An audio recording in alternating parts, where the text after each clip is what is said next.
Now we're live. Greetings, brothers and sisters. This is Professor Spira. And first things first, how are you doing? What's going on with you? How are things in your world?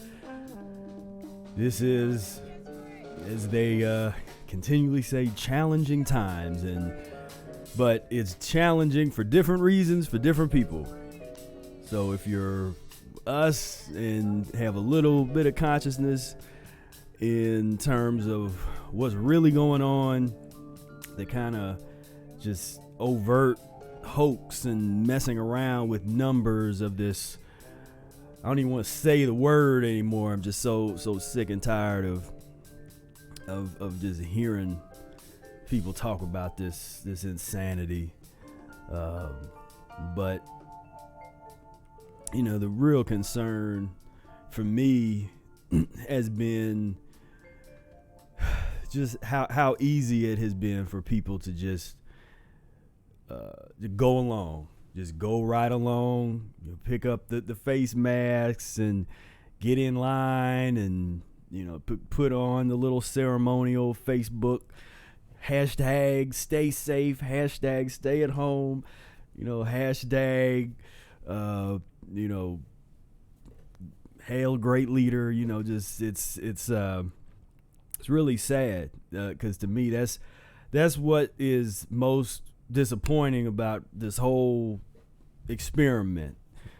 This is really what this is. This is like a little experiment to see who is you know, who's obedient.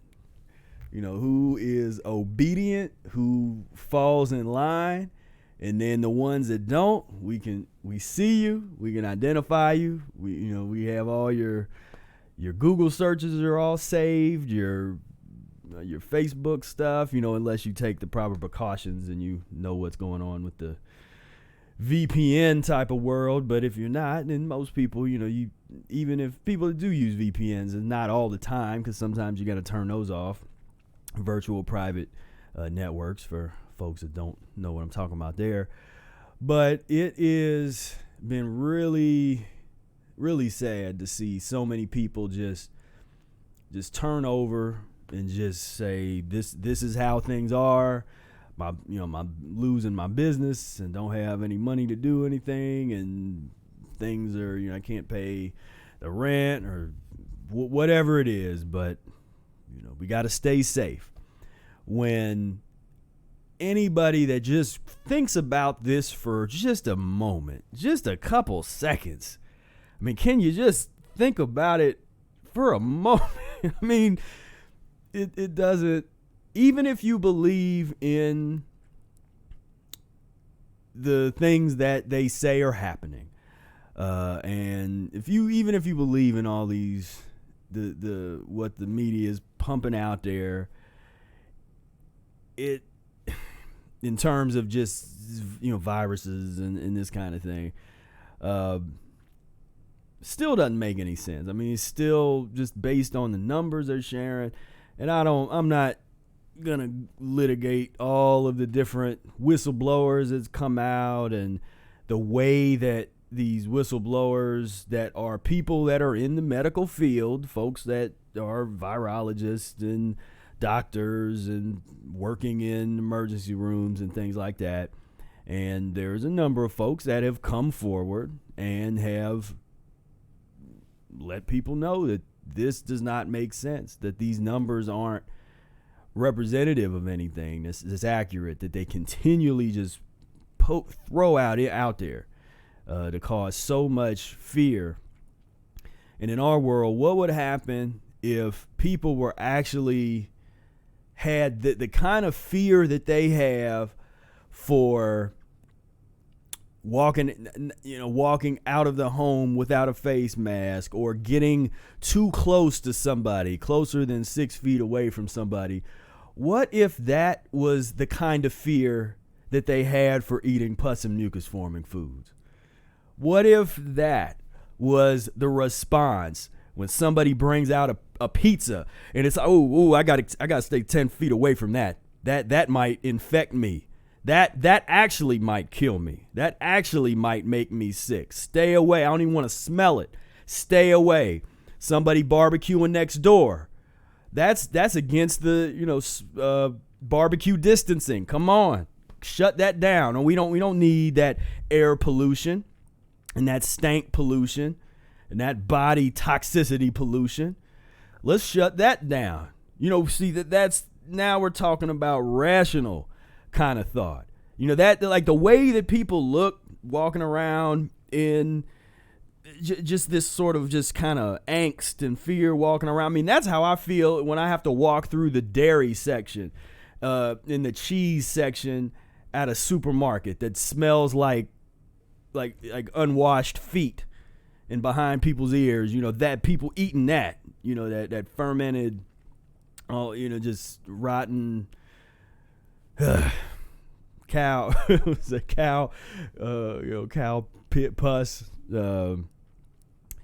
The dairy. You're going through the meat section. Today I walked by and they have this big tub of meat that's right by the produce section in this store I went to today. I'm like, man, get that out of here, man. This don't need this big old thing of just a bunch of different whatever was in there, some kind of turkey breasts, something was in there.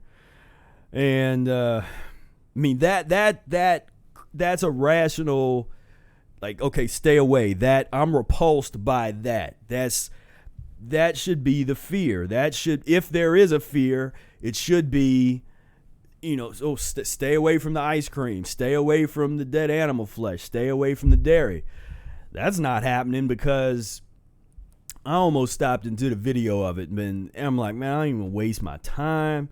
But there was, went by a Graters, which is an ice cream, it's kind of a famous ice cream shop. I don't know how famous it is across the country, but in the Midwest, this place called Graters is a pretty famous spot for ice cream. And that's when I was kind of going to the store, and I had to pass this Graters, and there had to be at least 30 cars in line. So this Graters actually had a drive-through window, and so it looked like they weren't letting people come inside, but you could go through the drive-through, and there were 30 cars.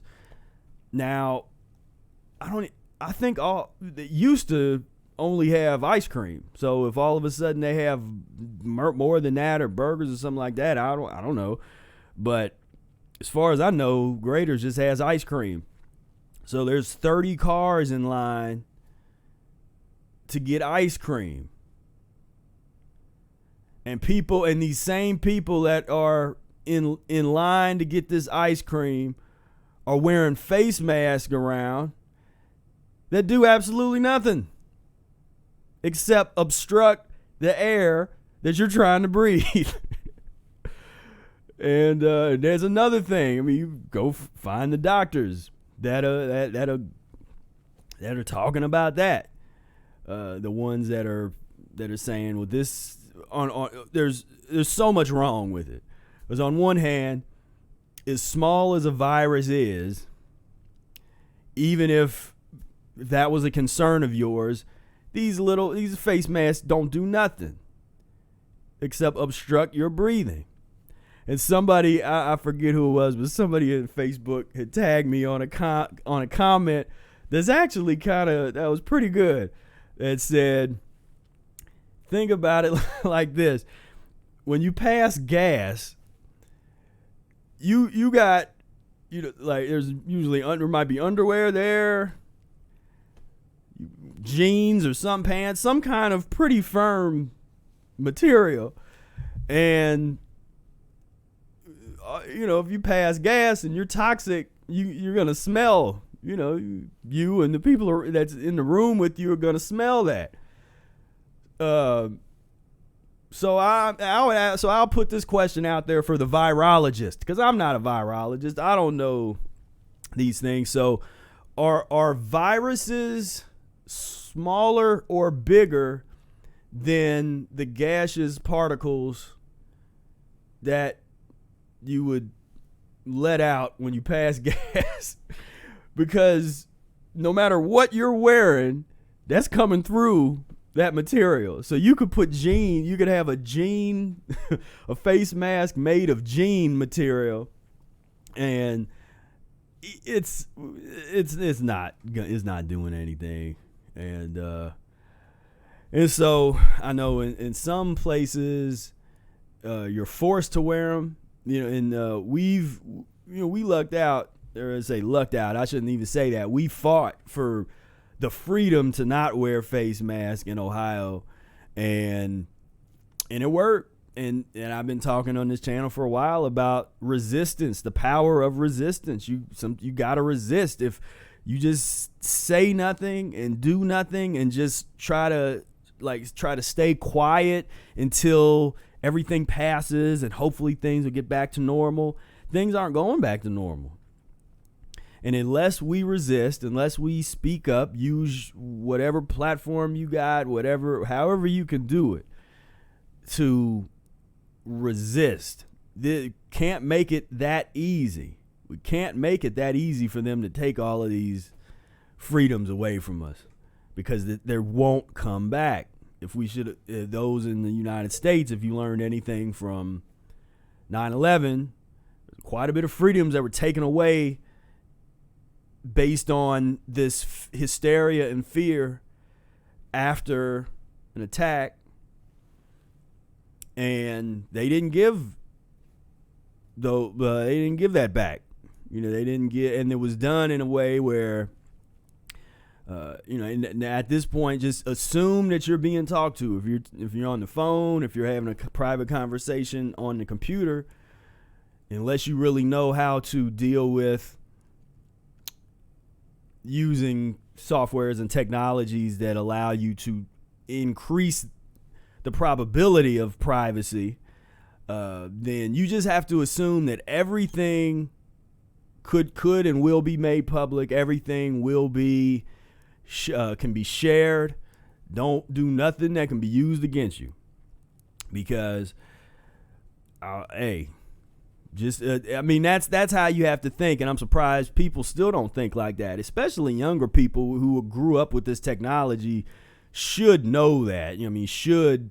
And sometimes, but at the same time, understand when you in that teenage mental spot, and your decision making isn't always the best quite yet, because your brain is still developing. And I remember a lot of the decisions I made back then. So I'm glad that the internet, even what it is now, when I was growing up, is I probably had all kinds of weird stuff, just like a lot of folks have, that would just be out there circulating. But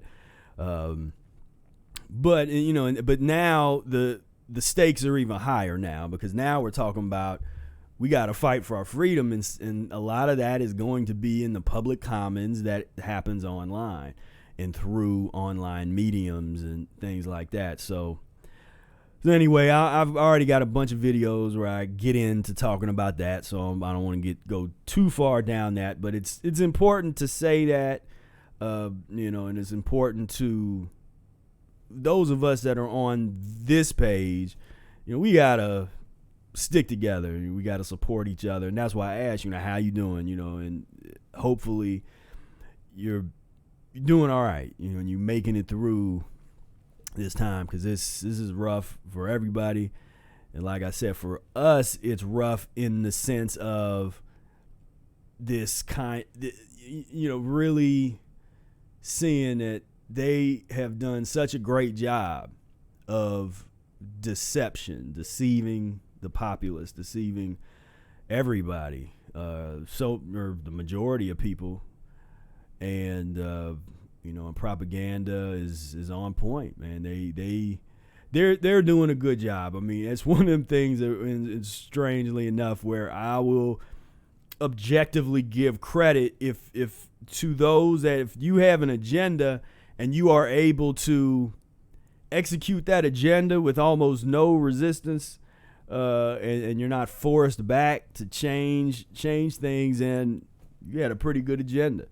And that's why, Brother Air, we've been talking about, we have to organize ourselves. We have to put our agendas together, and come together to execute them. and resistance has to be a big part of that process, or like I said, we just give it away.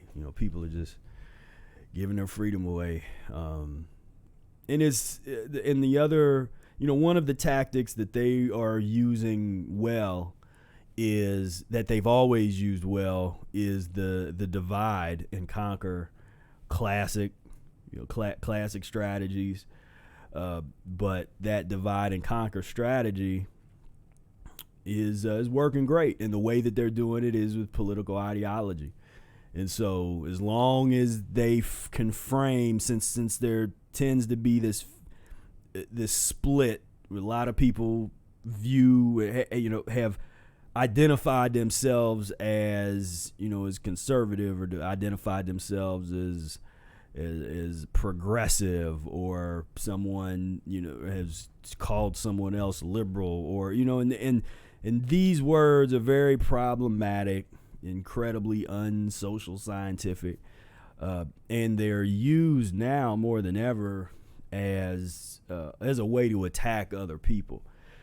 And so I would like to see a much more sophisticated political dialogue take place that's not based on these little platitudes and talking points and trying to, because if you are somebody that, say, if you identify yourself as conservative, and you start attacking folks that's like, oh, that's those liberals, the liberal men, liberal media, and you start going like that, I mean, you just basically put a fence up, like, I don't want a coalition.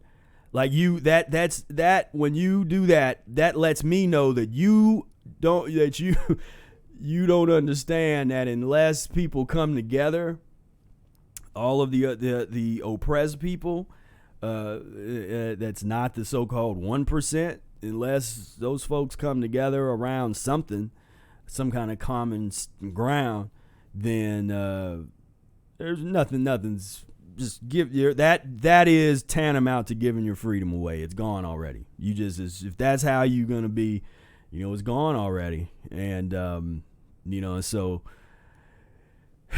like maybe another day we can get a little deeper into the political, because I love those discussions, but they're the kind of discussions that's hard to have if you're not ready.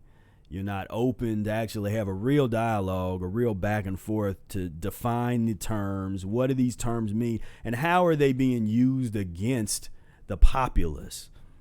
Because that's what's happening with all of these words. Every time someone says the word liberal, says the word conservative, progressive, whatever those words, whatever that is, an instance where that word is being used in a way to divide and conquer, and then it's being real successful with that. And it's challenging, because it's like, okay, well, how else do you talk about it? What other words did you have to have? And that's where a little bit more sophistication in terms of analysis and understanding that most people have different viewpoints on different issues, and that's totally cool. There's nothing wrong with that, and we can have those conversations. But anyway, that's the politics. Let's see what's going on in the chat here. What's going on? Allison, Josh King, my man Chris, Raw Food Foot Soldier said people are concerned for their health and wear masks, but that's where the knowledge and questioning ends. Yeah, that's where it ends. And like I said, it's because for us, when we see people eating pus and mucus forming foods with impunity, we kind of start thinking like, man, maybe the whole society is suicidal. Don't care about life. Because the actions show that life is not being cared for by the kind of food that people choose to eat. But we got to forget that a lot of people haven't woken up yet and been exposed to this information, or if they have been exposed to it, the addiction was too intense for them to consider really, really taking this that serious. That's one of the things that why when all this started happening, me and Brother Eric kind of like this idiots, this idiocracy going on now, because we get so much where people will try to attack us or say, oh, you care too, you're too worried about what you're eating and this kind of stuff. And it's like, well, you see me out here now. How worried am I about any of this? What, not 1 ounce of worry, not 1 ounce of concern for catching whatever it is they say is going around. But people are out here the same people that criticize me for being so concerned about the food that I put into my body. They're so concerned about being obedient, about putting on the face mask. Stay 6 to 10 feet away.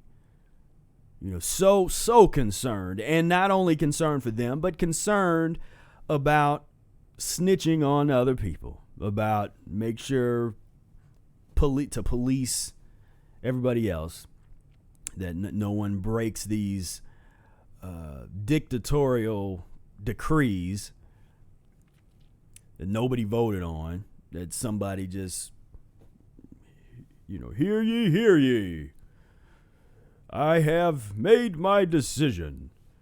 You shall not come into contact with another human being inside of 10 feet.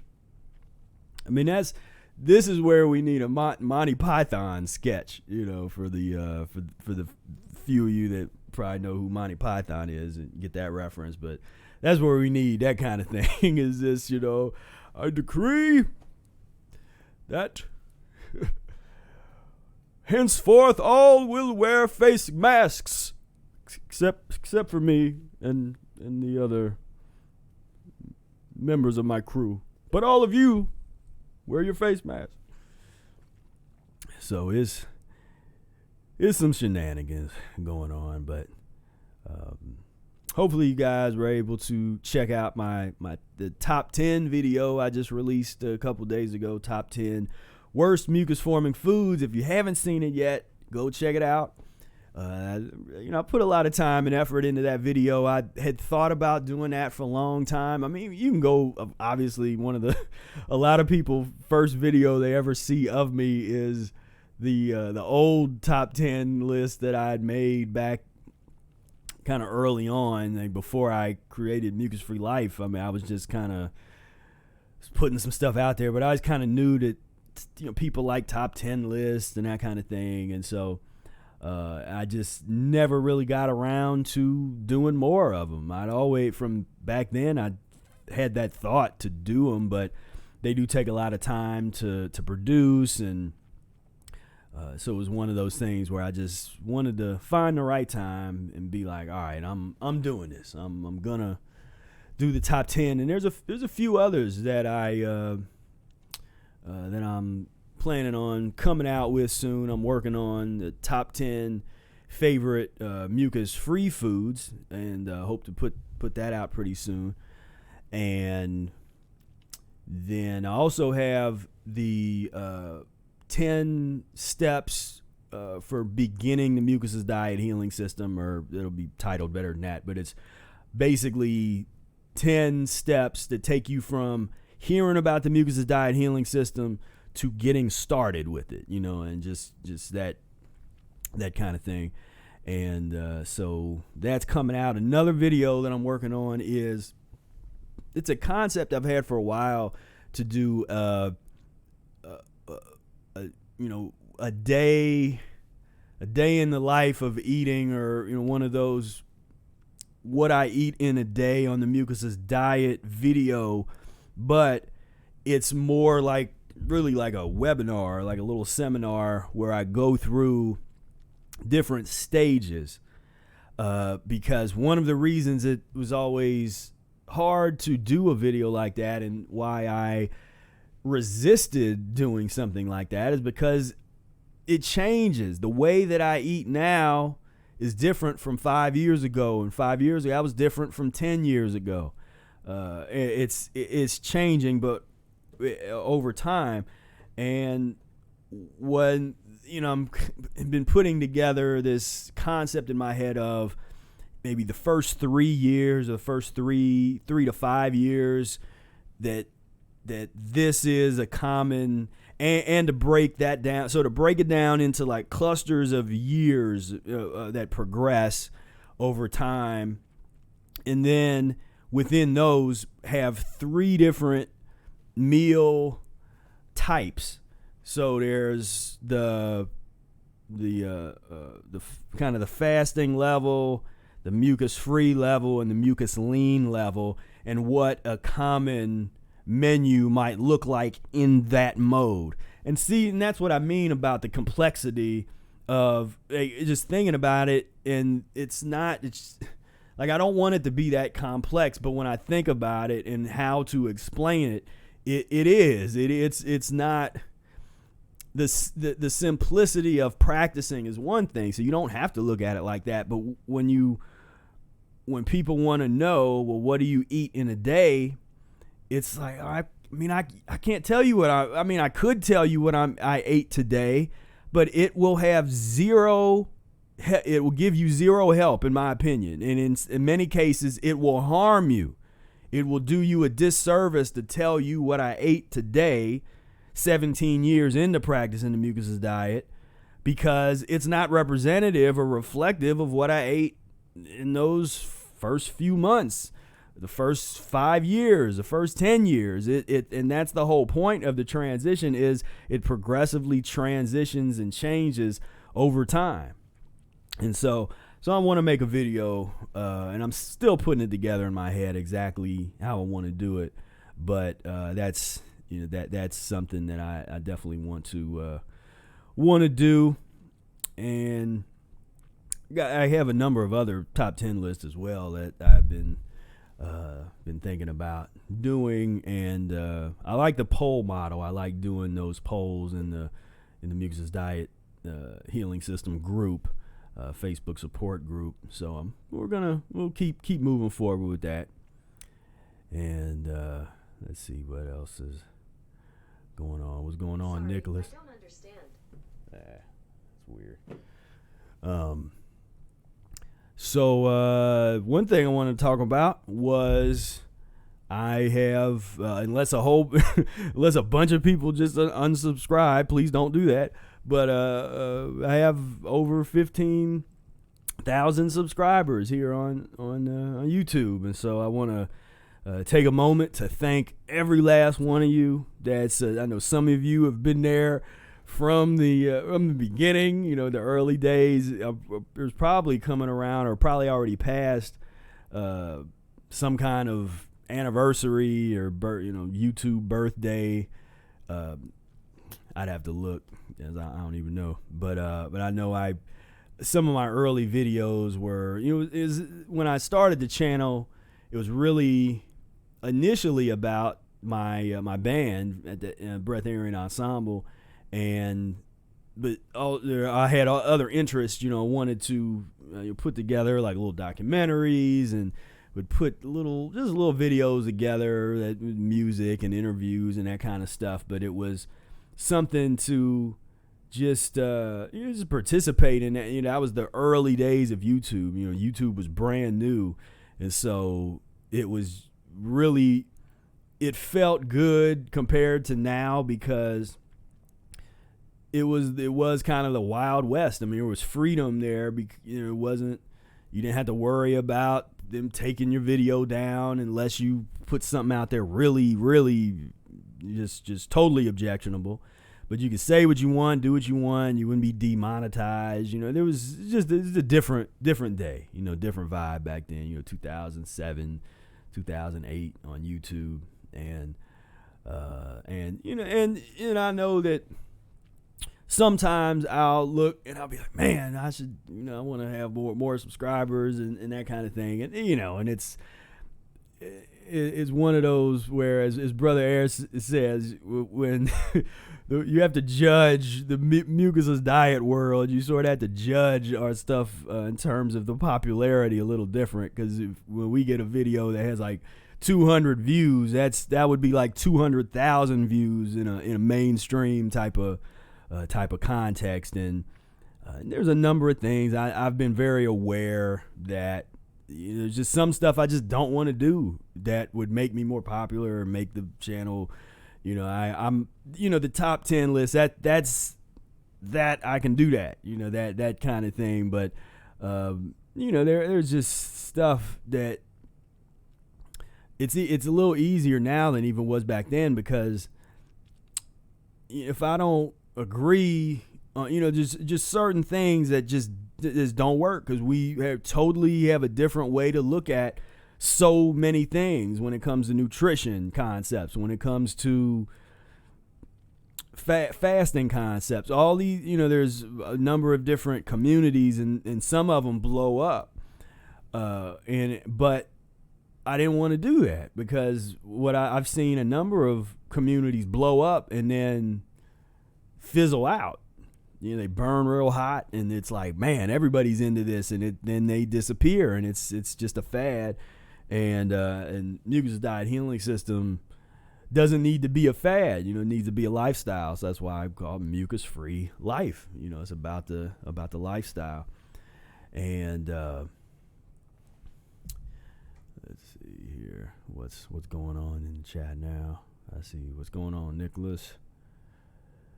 Mr. Hall says they make us wear masks so we can't speak.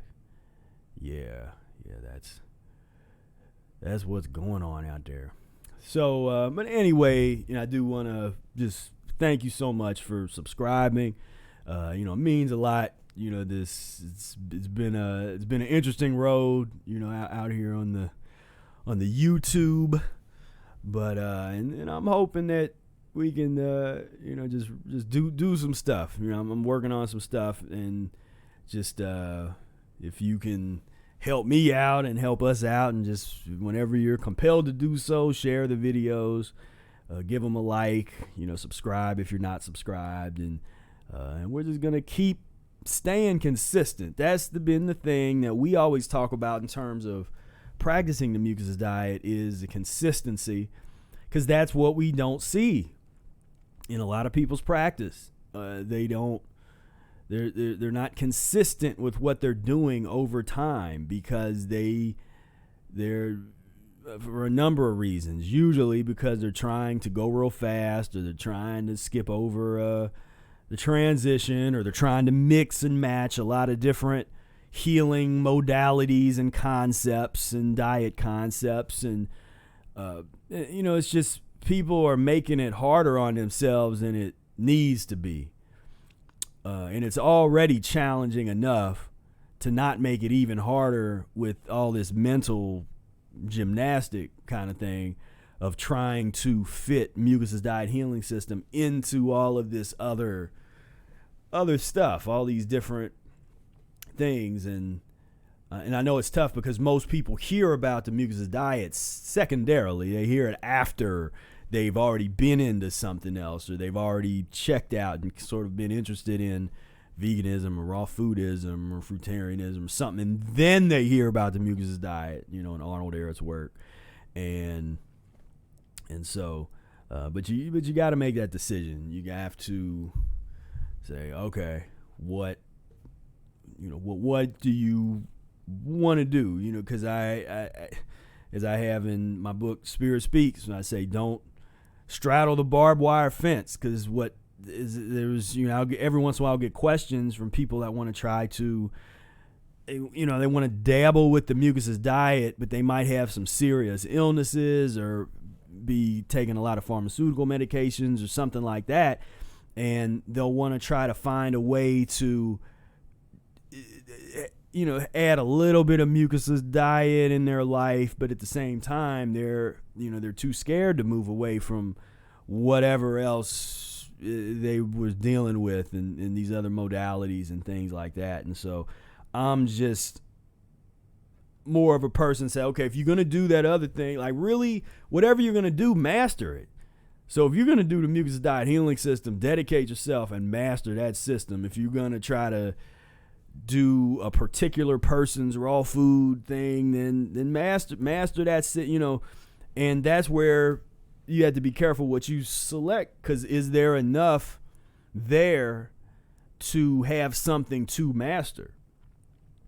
Because that's the thing, that's what's different with us. It's not about just a, kind of a weekend cleanse or a quick intermittent fast, or, this is about the lifestyle. And there's enough, when you read the books that Arnold Ehret put out, and, and then now we're contemporary authors like myself that we, have put out works that try to contribute to the overall canon, of the work of the Mucus-free works. There's a lot to dig into. I mean, because you got your what to eat kind of stuff, but then sophisticated fasting approach that's different from the fasting things that's out here. That's why it's called rational fasting. Is not an extreme kind of approach. There's just a lot of the metaphysical side. You can, if you are drawn to that, that's its own study. Getting into, well, what did Ehret mean when he made a statement that humans are not descended from the ape family, and basically challenges and rejects the evolution concept. Well, what does that do, or what's that mean? Where does that, if you meditate on that concept, because he don't discuss it in depth, but that's what I mean by there's enough to dig into. There's all kinds of things to research and check out and think from another angle when you go down this path. And that's why I'm always this is a path for the researchers and the people that really are interested in trying to find the truth, that aren't scared of doing a little bit of work, that's not scared to do a little bit of research and do a little bit of reading and asking questions that nobody else asks. That's the pioneering nature of this path. It would be easier, as more people join it, it gets easier and easier, because that's just how these things work. But when I look at some of the other things that are more popular, it's like everything is already kind of set up. Like all your belief system is already put together. Like, this is what you believe. They're not encouraging you to really research or study anything. Just believe this. Here's the terminology you should use. This is like the secret code word to be a part of the thing. And then these fads, that's how they work, they roll. And then when you talk and say something that's against the grain, then you get kicked out or immediately muted or something like that. And I've always tried my best to have a very liberal approach when it comes to having these dialogues, as long as they stay respectful.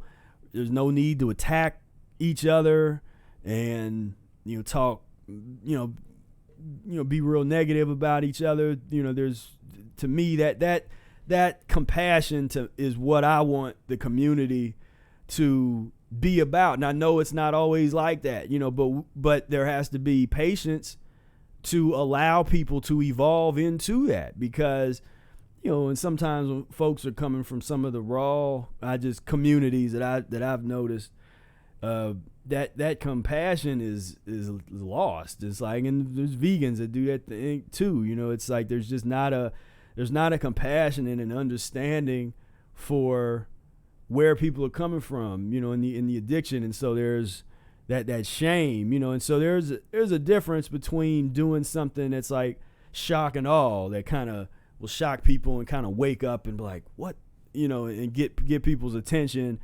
and just sort of, attacking for the sake of just attacking, like, oh, you got to get on this side. If you're not doing this, you got to blah, blah, blah. It's like, I don't know. So that's just a personal thing for me, and I've went out of my way sometimes to try to give people an opportunity that would say things for instance, like the Facebook group, that would say things or disagree or say things that were obviously not in line with Eric's ideas and philosophies, but I do my best, just give that latitude, and I expect the community to come in and gently and respectfully inform, if something is like, if there's a difference of opinion, and for you to share your opinion, then there might be somebody else that has a different opinion, but I'm somebody that has as naive as this might be of me, and it might be, I don't if I acknowledge anything that's kind of, that would be the little naive part, it's, I truly believe that dialogue and real dialogue has the potential to transform people. That Socratic dialogue, that old, go read, Plato's, although, Plato's Republic, or just, those old, but those dialogues, that model of two people starting off with totally different viewpoints, and through a process of question, answer, thought, response, question, through that process, both people can leave with different opinions, because the only way that a dialogue can happen is you have to be open to have your thoughts and your opinions changed through the process of the dialogue. And so that's just, to me, and but you have to know how to do that. There's a logic to that. There's a logic to being able to have those type of discussions, and so I try as hard as I can to try to foster that in the Mucusless Diet group, and so there's a number of things that, in terms of my thing is, so if that you have a difference of opinion, I'm cool with, say that, but there's really a way to do it that still respects what's happening. And so if somebody posts something, and I'll do this in other groups that aren't the Mucusless Diet, because I don't go to other groups and not deal with the content that they're talking about at all.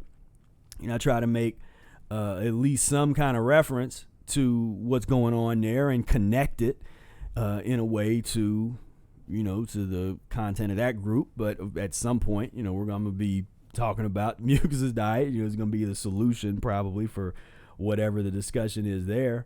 But to me, that's important, to not shame people. I'm now pushing people to study and pushing, when I was younger, around, in high school, I had some folks that were some older, they weren't elders, they were maybe, 8 years older than me or something like that. And so, but they had been through a process that's really part of a community. There's a particular, they call it, the Black Consciousness community, but there's a number of different books and things that you get introduced to if you go down this path, if you know some of these folks. And one of the things, and this was a friend that I respected, an older, I guess he was maybe 8, he wasn't that much older, but 8, 9 years or something. But he was real smart. You'd be like, man, okay, this is a smart dude. And he used to tell me, he would be like, he would start talking about a book as if I'd already read it. Like I should have already known about the book and had already read it. And then when I kind of look at him like, yeah, like I don't, or he asked me a question about it, and I'm like, well, I haven't read that book yet. Then that social reinforcement of where he's just like surprised, like, what? You haven't read that book yet? Are you serious? Are you serious? You have not read this book that I'm bringing up right now. Well, all right, man. Hey, you better read it this weekend, and then I'm going to ask you about it on Monday. And so that's a way to, that didn't shame me. It was sort of using a little bit of, kind of tongue in cheek, like, oh man, I can't believe you didn't read that book yet. Well, hey, if you want to get hip, if you want to be cool and you want to be educated, hey, go read that. And then we'll talk about it next month, in a couple days. And that's how I read first, wasn't school. And it was this relationship that I had with people like this. That's how I read Plato's Republic. That's how I read Autobiography of Malcolm X and this Marcus Garvey reader, and watched a bunch of different documentaries. It was based on that kind of social reinforcement. So that's what I try to foster in terms of, not just shaming people or attacking people, saying, hey, you got it. But but like a lot of folks are doing now, which I like in the group, is just saying, well, hey, have you read the Mucusless Diet? Because, once people start quoting the Mucusless Diet, then all right, now we're having a conversation. You can say, okay, what point are you trying to make?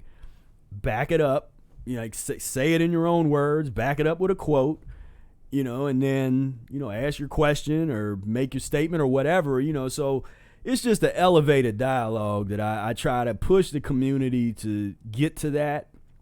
And it's not easy. It hasn't been easy over the years, but it's, instead of those rallying kind of red meat type of that I've seen in some of these groups, instead of that, it's like, I like to see real dialogues. And it's interesting when people have different opinions. There's people in there that don't agree. I don't agree with everything that Eric says. There's people in the group that don't agree with different things. And some people may like, I agree with the eating part and food combinations, but they might still believe in some nutritional concepts. I don't care. I'm not gonna shame them for that. We look at the stuff differently. I'm cool with that, and I hope other people can be cool with that too. The only key with those, and to me, that the art of the dialogue. There's an art to that. It's just not talking, and this text message culture is just so ridiculous. Just the whole. Just those type of conversations, just like, LOL, hey, this and that, oh, haha, it's like that kind of stuff. And, and I'll throw an LOL out there sometimes, or I, have fun with the Bitmojis and that kind of stuff. But when it's time to have, real conversation, sometimes it's like people haven't even learned how to do that yet. They're not really taught to do that. The Twitter culture with the however many characters. I mean, to me, that's why I have a Twitter account, but it is, I'm not on there. I don't do nothing, I have hardly any, there's posts because I think I got some things automated where if I post one place, it'll post it on the Twitter. But in terms of, I just can't stand to not be able to type what I want to say to get my whole idea out there. And it's like, yeah. I just, and it's interesting. To me, it's interesting the different platforms that people choose to go on, because there's some people that are hardcore Twitter folks, in certain communities that, it's like a whole Twitter thing, and they're not as much on Facebook or as much on Instagram or, those other platforms. But yeah, I can't stand Twitter. That whatever main characters, that's just ridiculous. It's like if I was going on there just to write poetry, that'd be like if it was if Twitter was like just a poetry. But even then, I like long, poems and prose and that kind of stuff, and so that doesn't even work. But let's see here. Q, what's going on, Q? Q says, I'm in 2 vegan groups. Today I posted my first picture of a mucusless veggie meal. I'm going to be that guy, not posting the processed items when I post on there. Yeah, that's what's up, and that's a good approach, yeah, where you just kind of, posting it up and not even saying nothing about it. Just like, oh yeah, check out my mucus-free whole foods, plant-based, I guess, is the term that folks use now. Whole food, plant-based. As I say, Mucusless Diet, the original plant-based. Mucus-free, the original plant-based diet. The original vegan diet. The original of any type of, that had a transitional methodology that people could use to transition themselves off of pus and mucus forming foods, which are, the animal based stuff is the pus forming things. And so that's what's going on with that. So what else? Oh yeah, I'm gonna be breaking a fast tomorrow. I generally, I don't talk a whole lot about my fast or when I am fasting. I usually don't really, I don't come out and say, hey, I'm fasting, or I certainly don't say how long I'm gonna fast. To me, that type of thing kind of goes against Eric's methodology. I really like his philosophy of check in with yourself every day. It's a day by day type of thing, as opposed to like, okay, I'm going to do a 10-day fast. Instead of doing that, you just a day at a time. How you feeling today? Are you, there's things to do in terms of the system. If you're drinking something, what are you drinking? There's the fasting drinks that are recommended in the book, but what is the best, just the best way to do it. Years and years ago, it made sense to me to not announce to everybody that I'm fasting, and not to talk about it until I've already done it. And there's some times where I'll have fasted for a long period of time, and I won't tell one person until I've already broken it, and then I'll be like, yeah, I just did a 2-month fast or whatever, And I don't promote. This is the other thing, is I don't promote long-term fasting.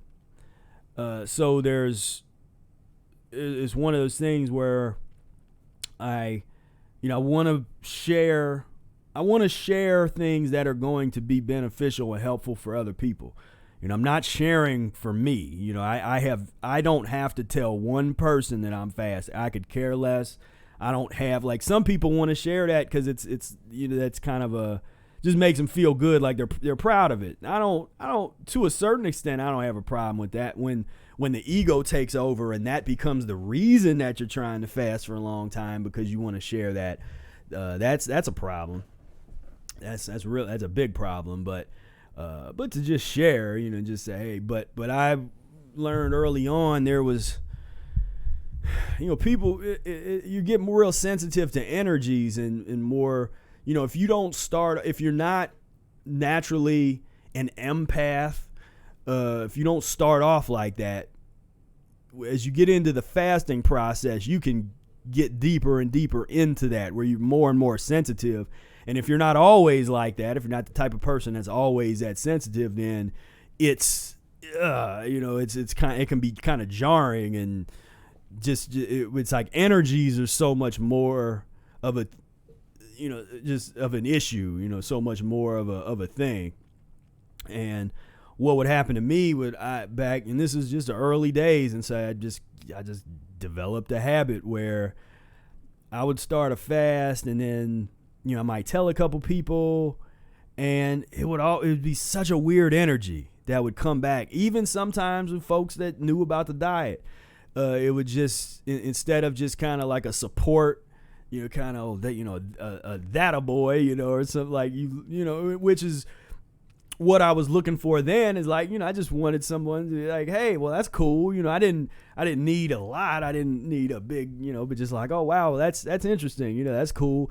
But instead of just some simple support, it would be, you just get weird stuff, just weird reactions. And so I just was like, okay, you know what? I'm not going to talk about them. When I'm fasting, I'm not bringing it up. I'm not talking about it. Or at least, I'm not offering that until, if it comes up naturally in a conversation, I'm not gonna hold it back and lie or something like that. So if it comes up and there's no other way for me to spin it or to not talk about it, then it comes up. Sometimes people from out somewhere and I'm fasting and someone offers food and be like, oh no, thank you, and then okay, here we go. It's like, oh man, well, hey, we got fruit. Why don't you, oh, I'm good. I appreciate you thinking of me and everything, but I'll pass right now.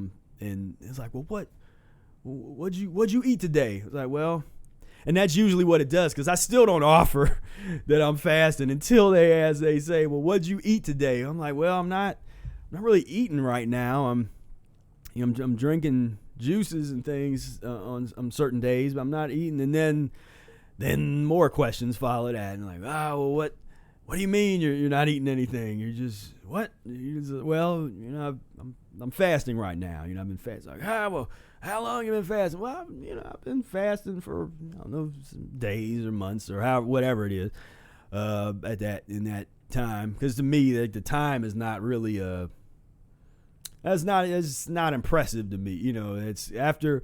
I mean, I've hung out with Brother Air all this time, and so that was you when. Oh, year after year after year, I witnessed somebody doing 9.5 month long fast and 40-day dry periods and that kind of stuff. It's like the length, that's not, that's not going to be something that wows me, where I'm like, wow, that's a long time. It's like, yeah, not really. It's, now I will be impressed when I hear somebody had a really good, effective breakage of their fast. They broke it at the perfect time and had a great elimination and then maintained total control as they started to eat. Like, that's when I will be very impressed, because to me, that's the whole thing, in terms of the fast is the breaking of the fast. And very, very important. I mean, the most important part of the fast is breaking the fast and then maintaining control over those next several days. What a lot of people end up doing, because they are not really following Eretz rational fasting methodology, some of the other methodologies that are out there, definitely become more prone to having people break the fast with questionable things in the first place, but then totally lose control. And they're looking for all kinds of mucus. They break the fast, because before that they were feeling good and they weren't really hungry. Then all of a sudden they're like, okay, well, I better. For one thing, they'll fast too long. That's one reason why I'm breaking it tomorrow. I couldn't decide if I was gonna break it today or tomorrow, so I could have broke it today, but instead I went, did me an enema. I've been doing these throughout the whole fast. So I did 15 days. I fasted. I think this is my 15th day of a juice fast. If you are someone that doesn't believe in juice fast, then call it a juice feast, whatever. But according to Eretz methodology, it's pretty much just I do that down to the letter in terms of the amount of juice. I think I had one day I made some vegetable broth just right out the book. I mean, I just read got it sitting here, just is our edition of Rational Fasting for Physical, Mental, and Spiritual Rejuvenation. A lot of the principles and the things are also found in the Mucusless Diet Healing System. There's a little overlap there, but it was real good. And I didn't set out to fast this long. This isn't long to me, but for some people this is real long. If you've never done a fast longer than a day or 2 days, then that might seem impressive to you. But my main thing is if I had this thing in my head that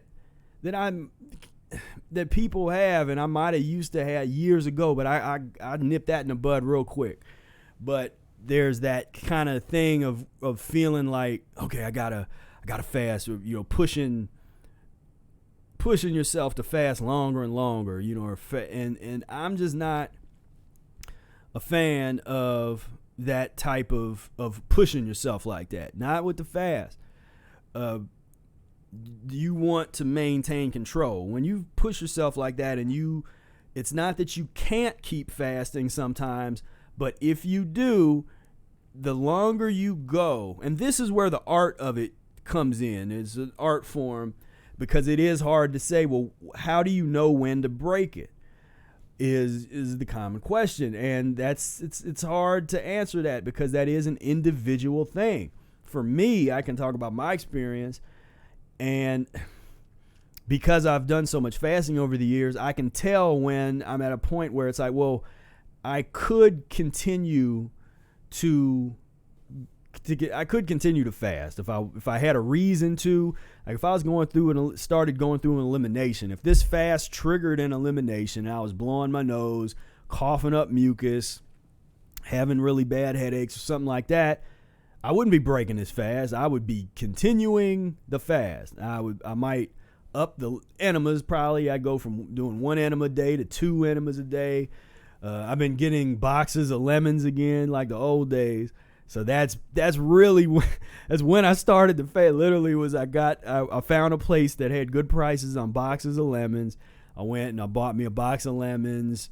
Box of the lemons that was like $30 or $28 or something for the box of lemons.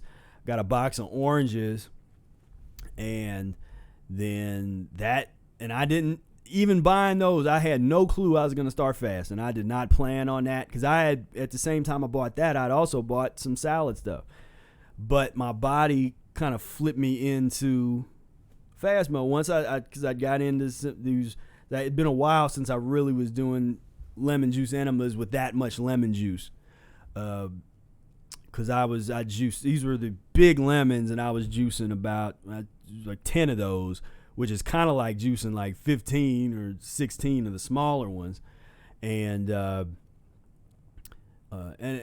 with those, I don't use a citrus juicer. I use a centrifuge juicer. I cut off just the outer rind, so the white is still there, so it's still potent. It's still got that.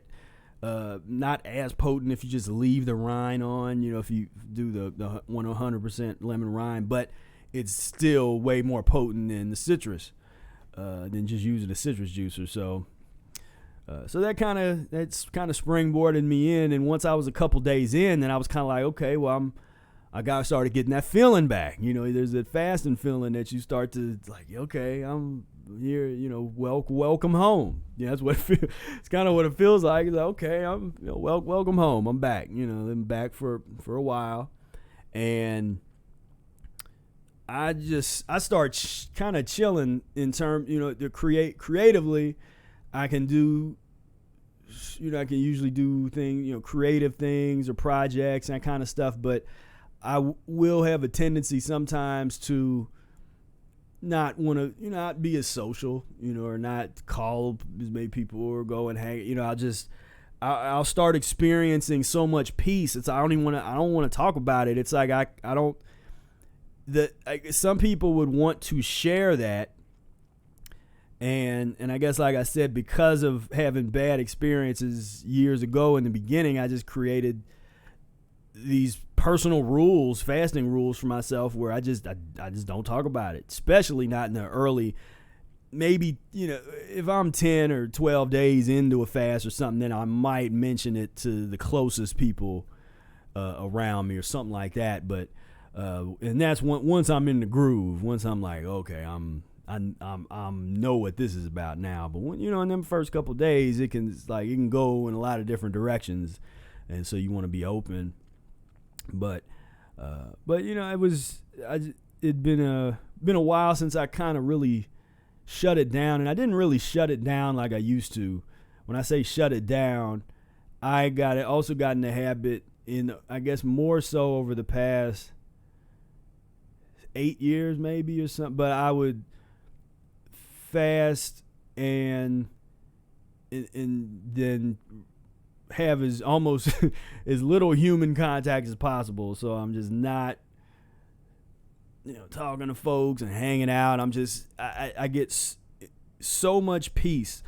I can't talk about it. It's one of them things. It's like when you try to express that level of peace and tranquility, I don't got words for that. I can't. It's almost.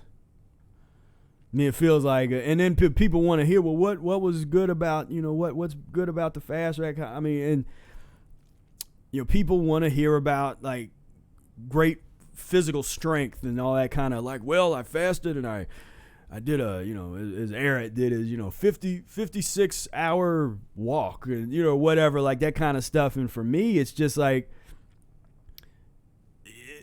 I don't have a lot to share because it's just peace. It's just straight peace and tranquility, and it's like I don't know. I mean, we can. I don't know how to share that other than I play some music and just hang out and just vibe, but once I start going down into that, then I just want to focus on that. I'm doing a lot of breath work, a lot of just reflection, reflecting and pondering and just going on these personal adventures, and that's where I get a lot of insight for people that find me insightful or interesting to listen to or whatever. I mean, it's like a lot of that comes from that type of experience, that type of practice. It's not just trying to fast for the sake of fasting for a long period of time. Like I often say, why are you fasting? What's the purpose? So the purpose for me this time was, I needed a physiological reset. I needed to hit the reset button longer than just a couple days. Like I said, I didn't plan that. I didn't know that I was going to keep going for a couple weeks. I just thought, in fact, after 5 days, I came real close to breaking. I was like, okay, it's been 5 days. It's been cool. And then what happened? There was something that happened that caused me to just keep going. I don't even remember what it was at this point, but something just basically directed me and said, nah, just keep going. Get a little bit, nothing crazy. Let's keep rolling. And so when we come to the end of it now, where I'm like, okay, I'm going to break it. I'm at a point where I can start to feel, it's like I'm just still feeling good, but it's like a little bit more waste circulation. I can just kind of feel it, in my blood. I can see it, in the enemas, there's stuff. I've had good old fashioned slime coming out in almost every enema, I got, and I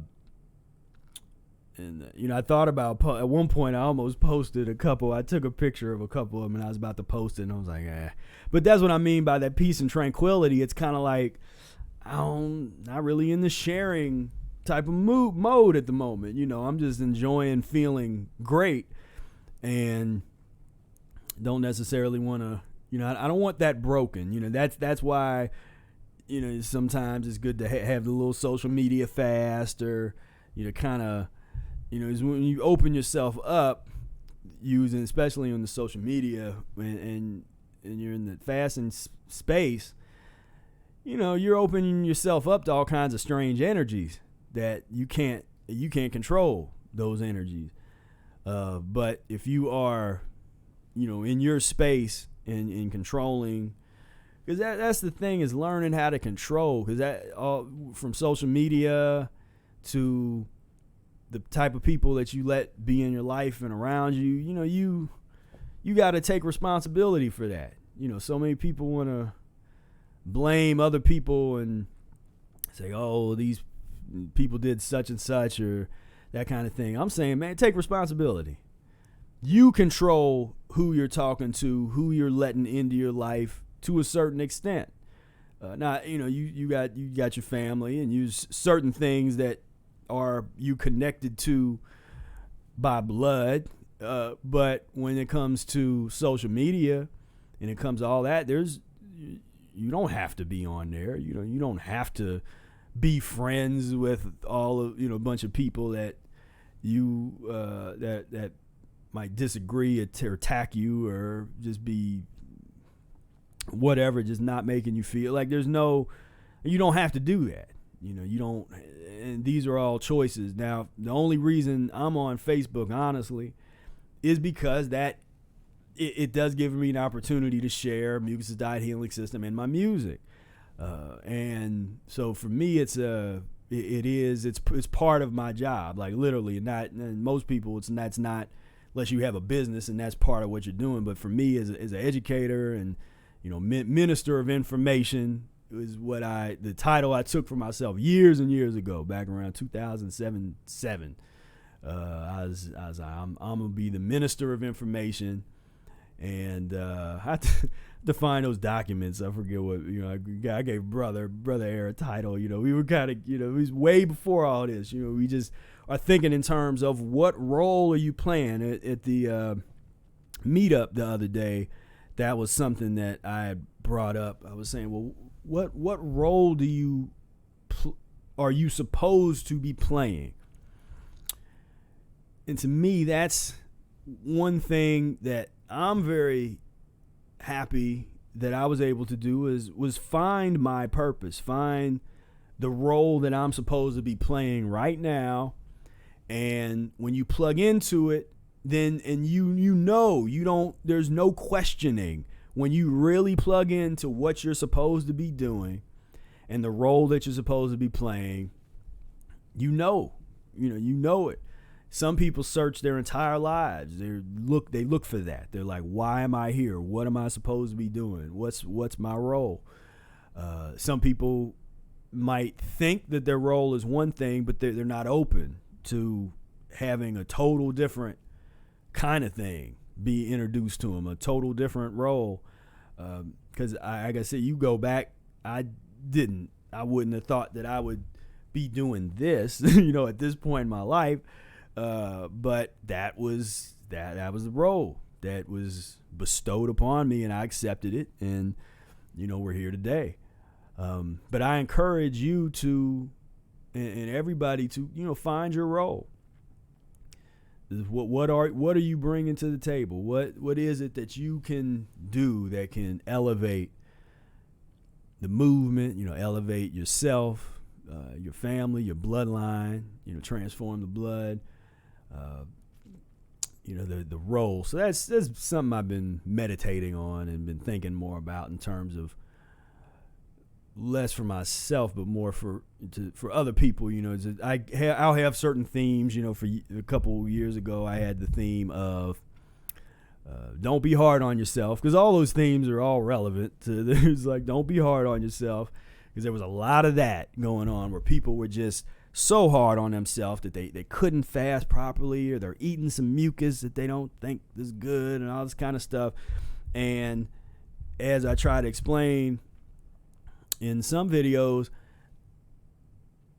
I'm fairly intense when it comes to the studying and the thinking for yourself, and that intellect element of this thing.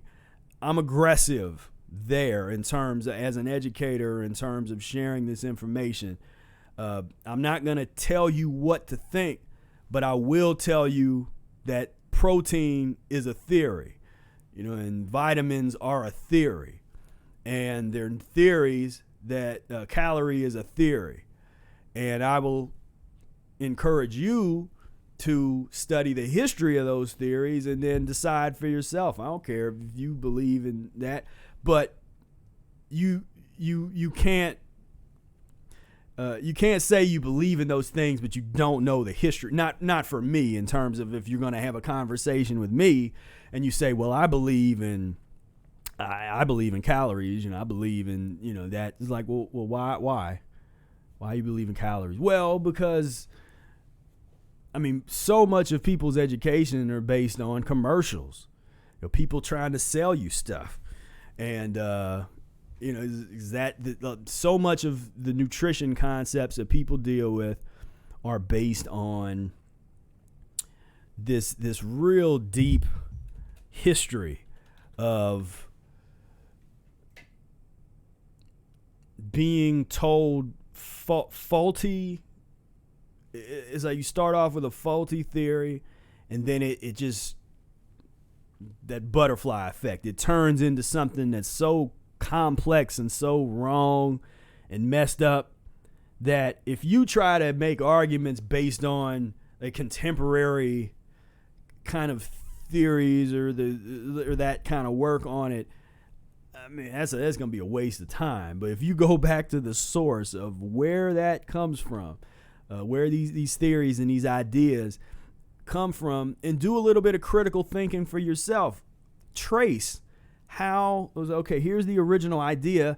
How did it come to be prevalent and accepted today, and accepted by most people as fact as opposed to a theory?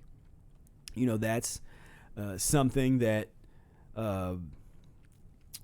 something that can help us to start to unwind the many years of and generations of misinformation, or information that are totally, and concepts totally based on faulty theories and info. It's just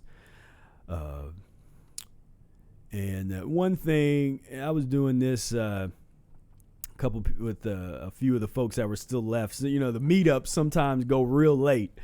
So they'll, so some people, be on there for a couple hours, but then there'll be a group of folks usually that stay on, the meetup real late. And I think it was pretty late in one of the meetups. And I started bringing up these old commercials. Let me see if I can share. Let me see here.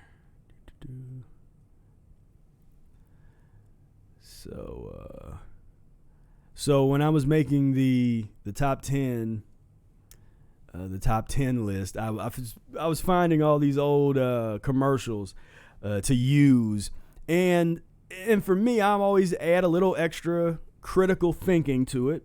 And one of the reasons why I'm so into studying history, and try to understand, and that's where the empathy can come from, when you understand how deep the psychology goes.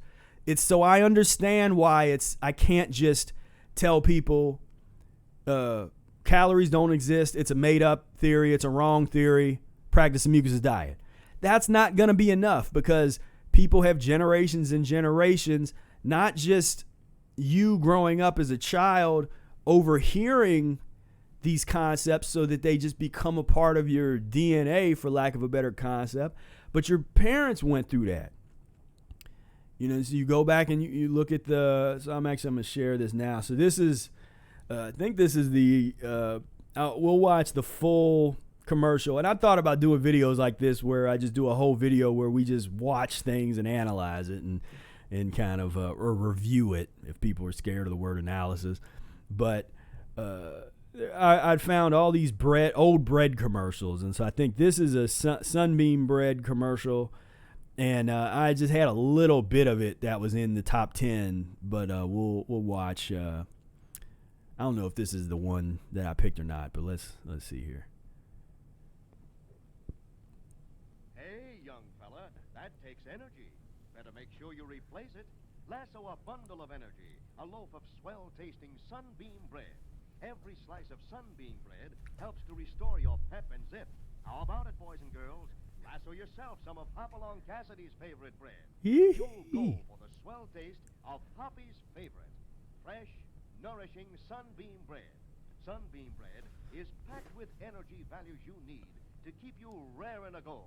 It's swell for snacks, tops for toast, and great with every meal. So get the nourishing loaf with Hoppy's picture on the wrapper end. Reach for Sunbeam bread. Ask Mom to buy fresh, tempting Sunbeam, the bread you need for energy. Yeah, so there's so much stuff in there. The bread you need for energy. So it's like we commercials, blah blah blah. But think about how deep that's getting put in there. This is one of thousands of commercials on from bread to the milk and all that kind of stuff. Think about that. You might not have been born yet, but maybe your parents were, or your grandparents, and maybe they were kids, or maybe they were adults, and they were listening to this. And this is how these concepts get embedded, because it's a generational thing. And so you got to transition. That's why I'm always encouraging you to read and study, analyze, because you got this work to do, to let go, to find the truth yourself, to discover it yourself.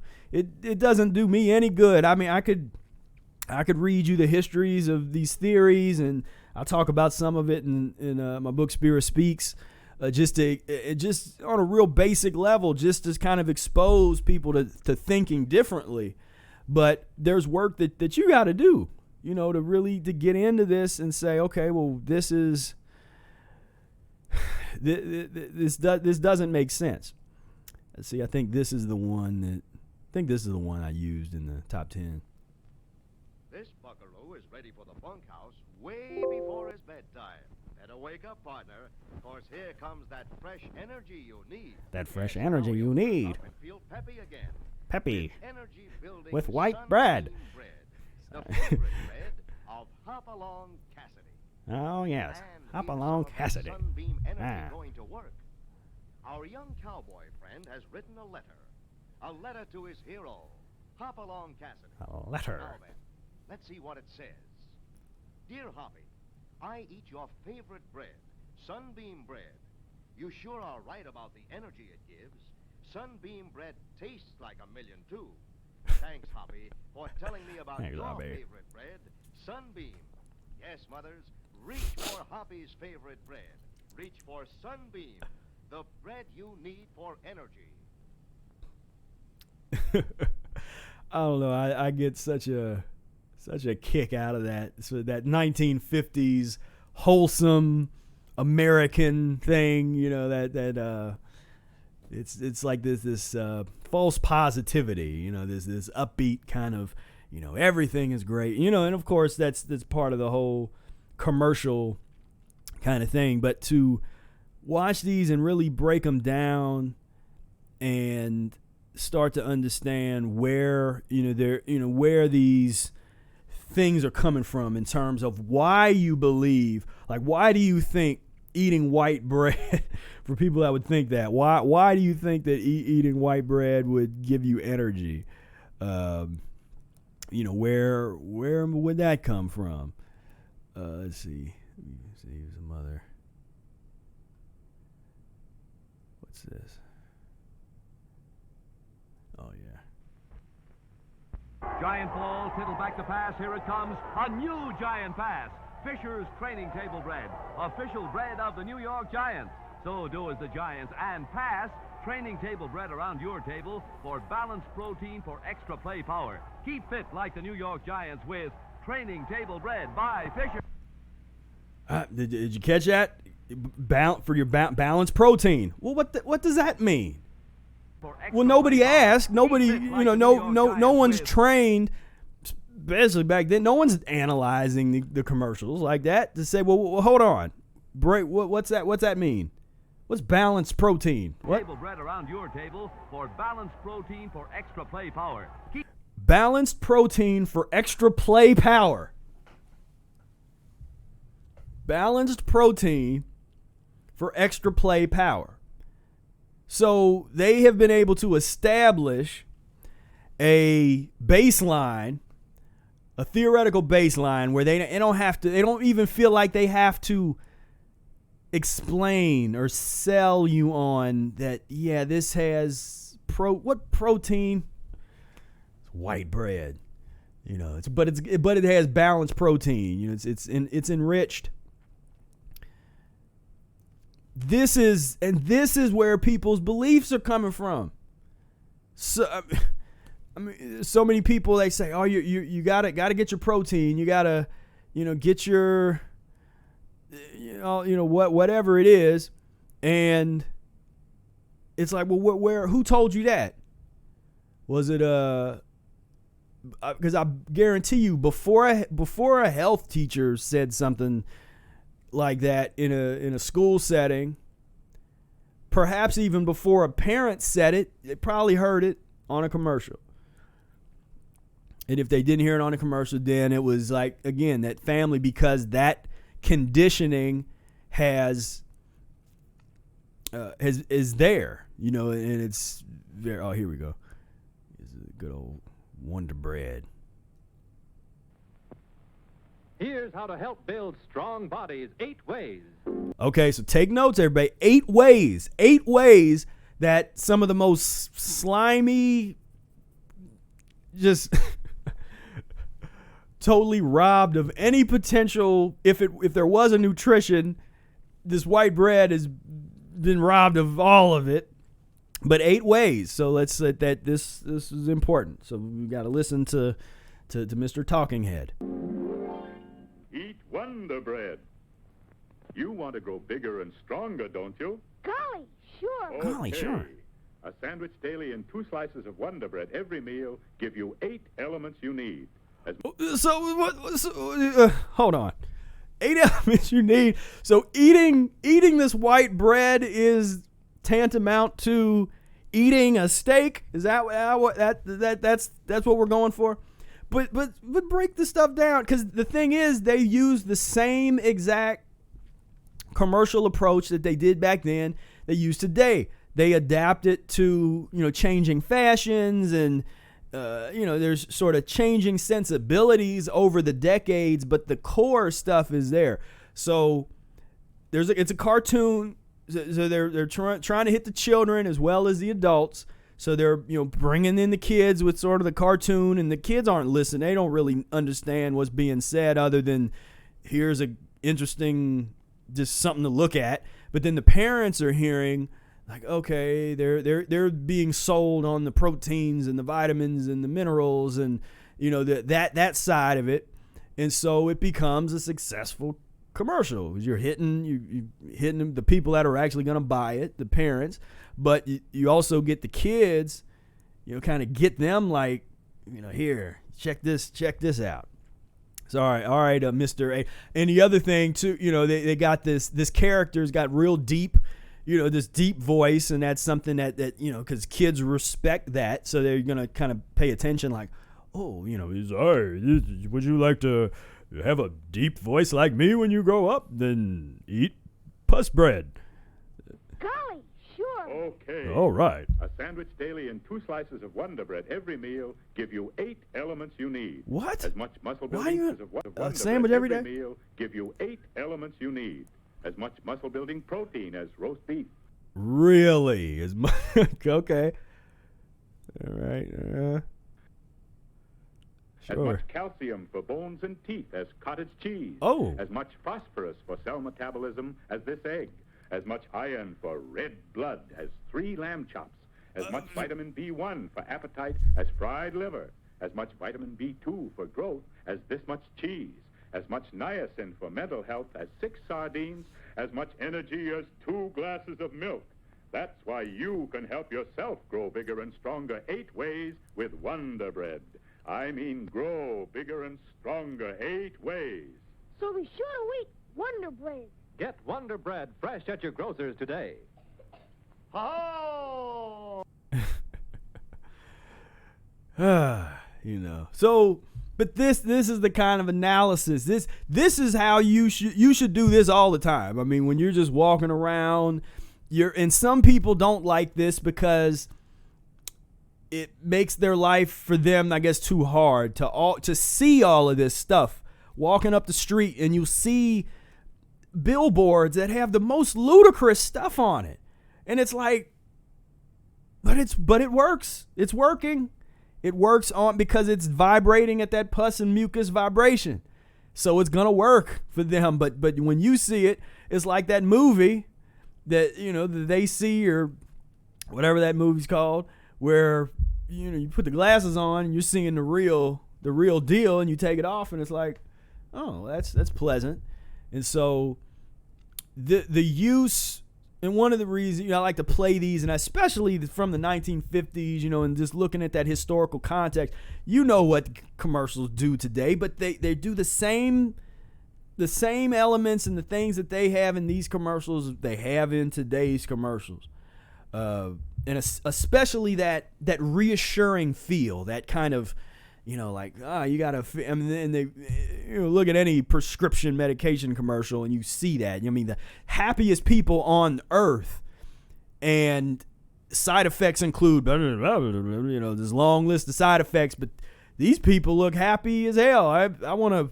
I mean, can I use some of those pills to be that happy? But that's the sad thing is people go for it. It works, or they wouldn't play them.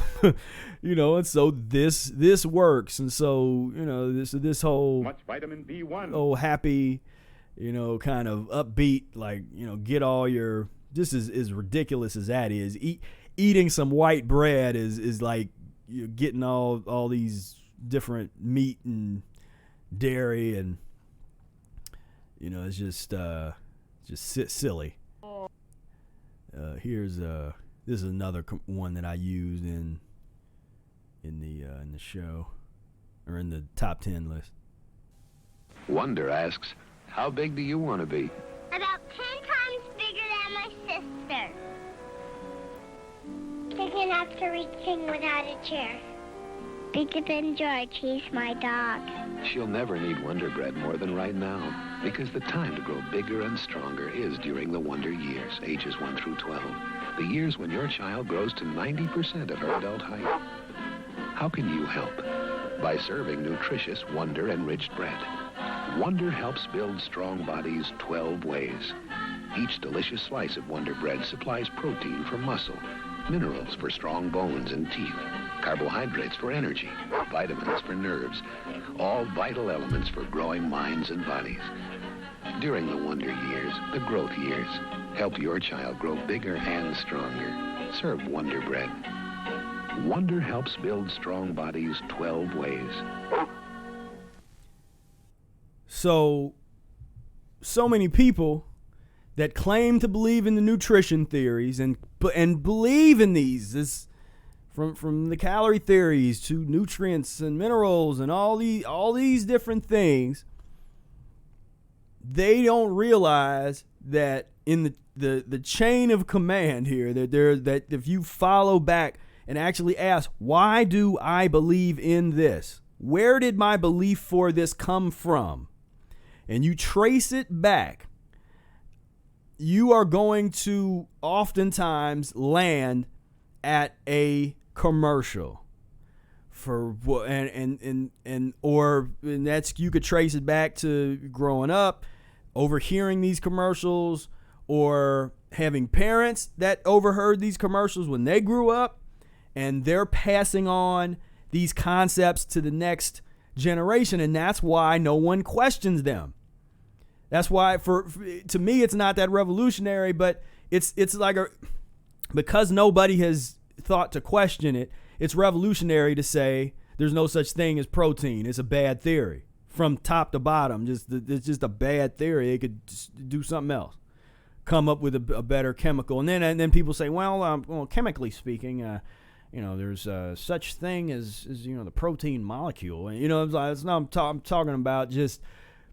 It didn't have to be named that, and to have the base that particular molecule on the consumption and the eating thought process, that you got to eat this to live. You will, you need your protein, you need your vitamins, and your all of these things being promoted by foods that, even if those things exist and are something that you need, these are the very foods that would help deplete you from them and not give you them anyway.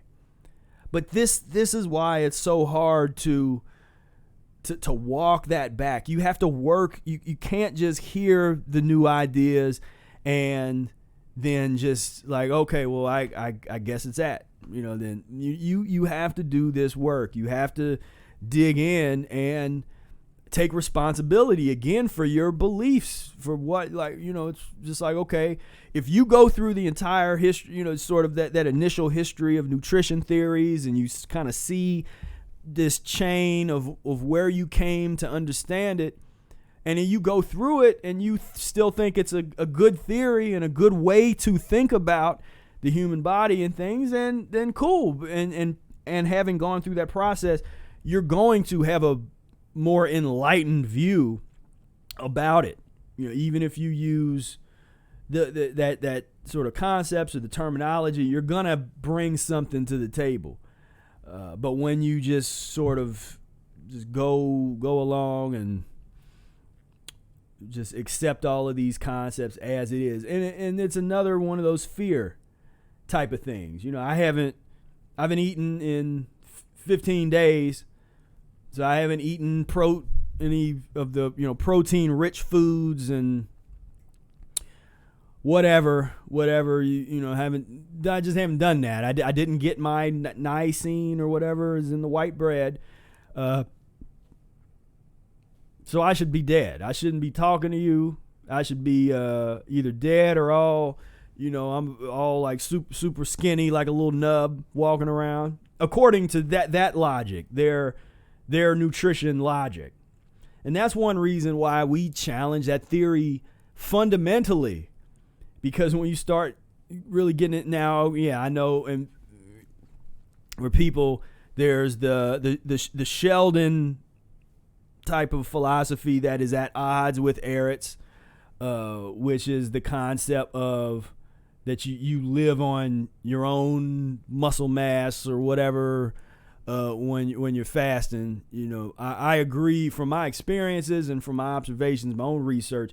I agree with Eric that that's not what's going on. That's not when you're fasting. It's not about living off of your own whatever. That's not how it's working, and that's why we come back to body as an air gas engine concept. But let's see what else we got. We'll watch some that I haven't watched yet. I haven't watched this one yet. I don't think. Oh, okay. Well, that's gone. Actually, let's go back and we'll watch one of the milk. By the way, I'm just on the Internet Archive, and you have to do a little. I was looking for public domain things so I wouldn't get hit with any kind of copyright, and so that's how I found myself here. Let's see if I can find one of those.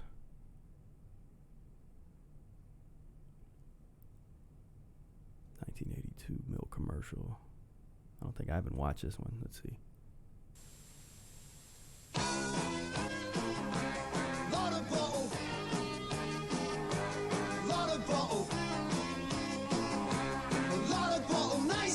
Ice cold milk comes in a bottle. Bottle comes in it, got minerals and vitamins in it. Got a lovely body to keep her body fit.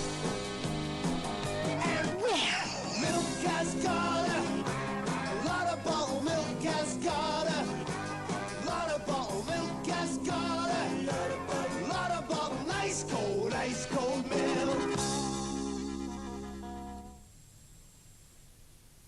Oh, that's painful.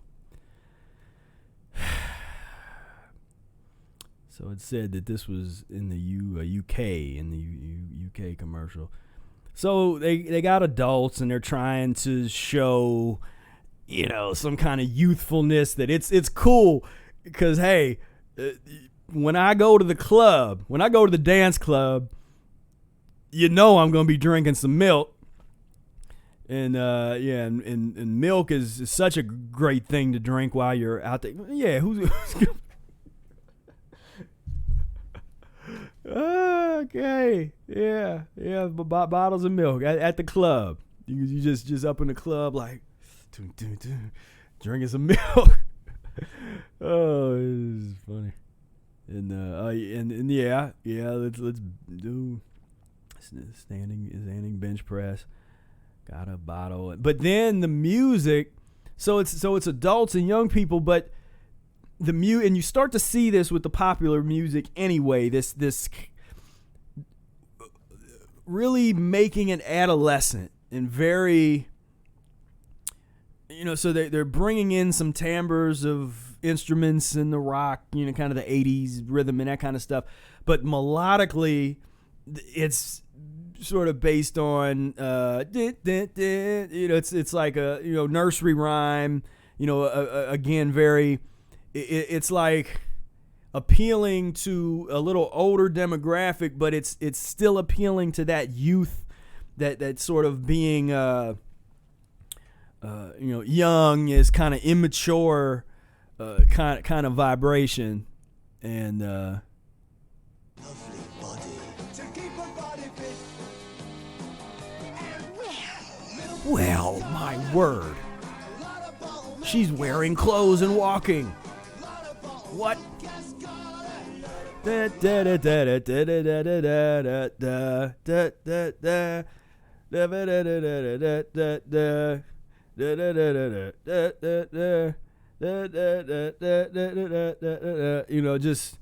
Just very very corny, very just sing-songy, reminds you of something you would have sang when you was young, and it's because, and they do that on purpose, that's to get you in that state. When you come across a commercial that does that kind of thing, it's like, well, the imagery looks kind of adult, and the music is like they straight deceived you by having that. It's like, yeah, it sounds like it's some 80s pop music, but nah, they got a little nursery rhyme up in there to to kind of make you feel make you feel good.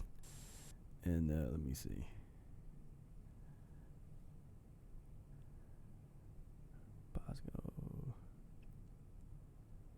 I get into this. I have fun, and this is literally like, I'll do this. I'll sit and analyze and kind of go through old things, because, and this was the other point I wanted to make on this, is there's the collective unconsciousness,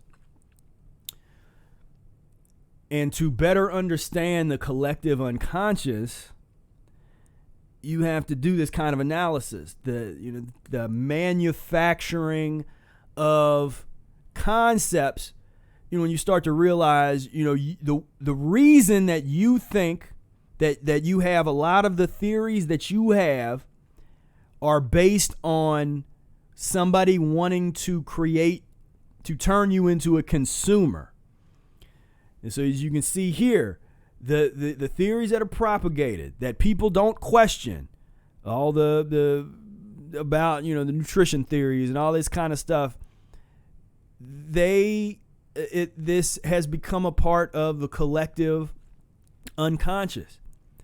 That the things that's they don't question, it just is like, what? Well, hey, this is how it is, and you just gotta think, what does that do when these messages and concepts have been drilled into your head and the heads of your parents, all the way back. They don't have commercials talking about, if I made a commercial, it'd be like, hey,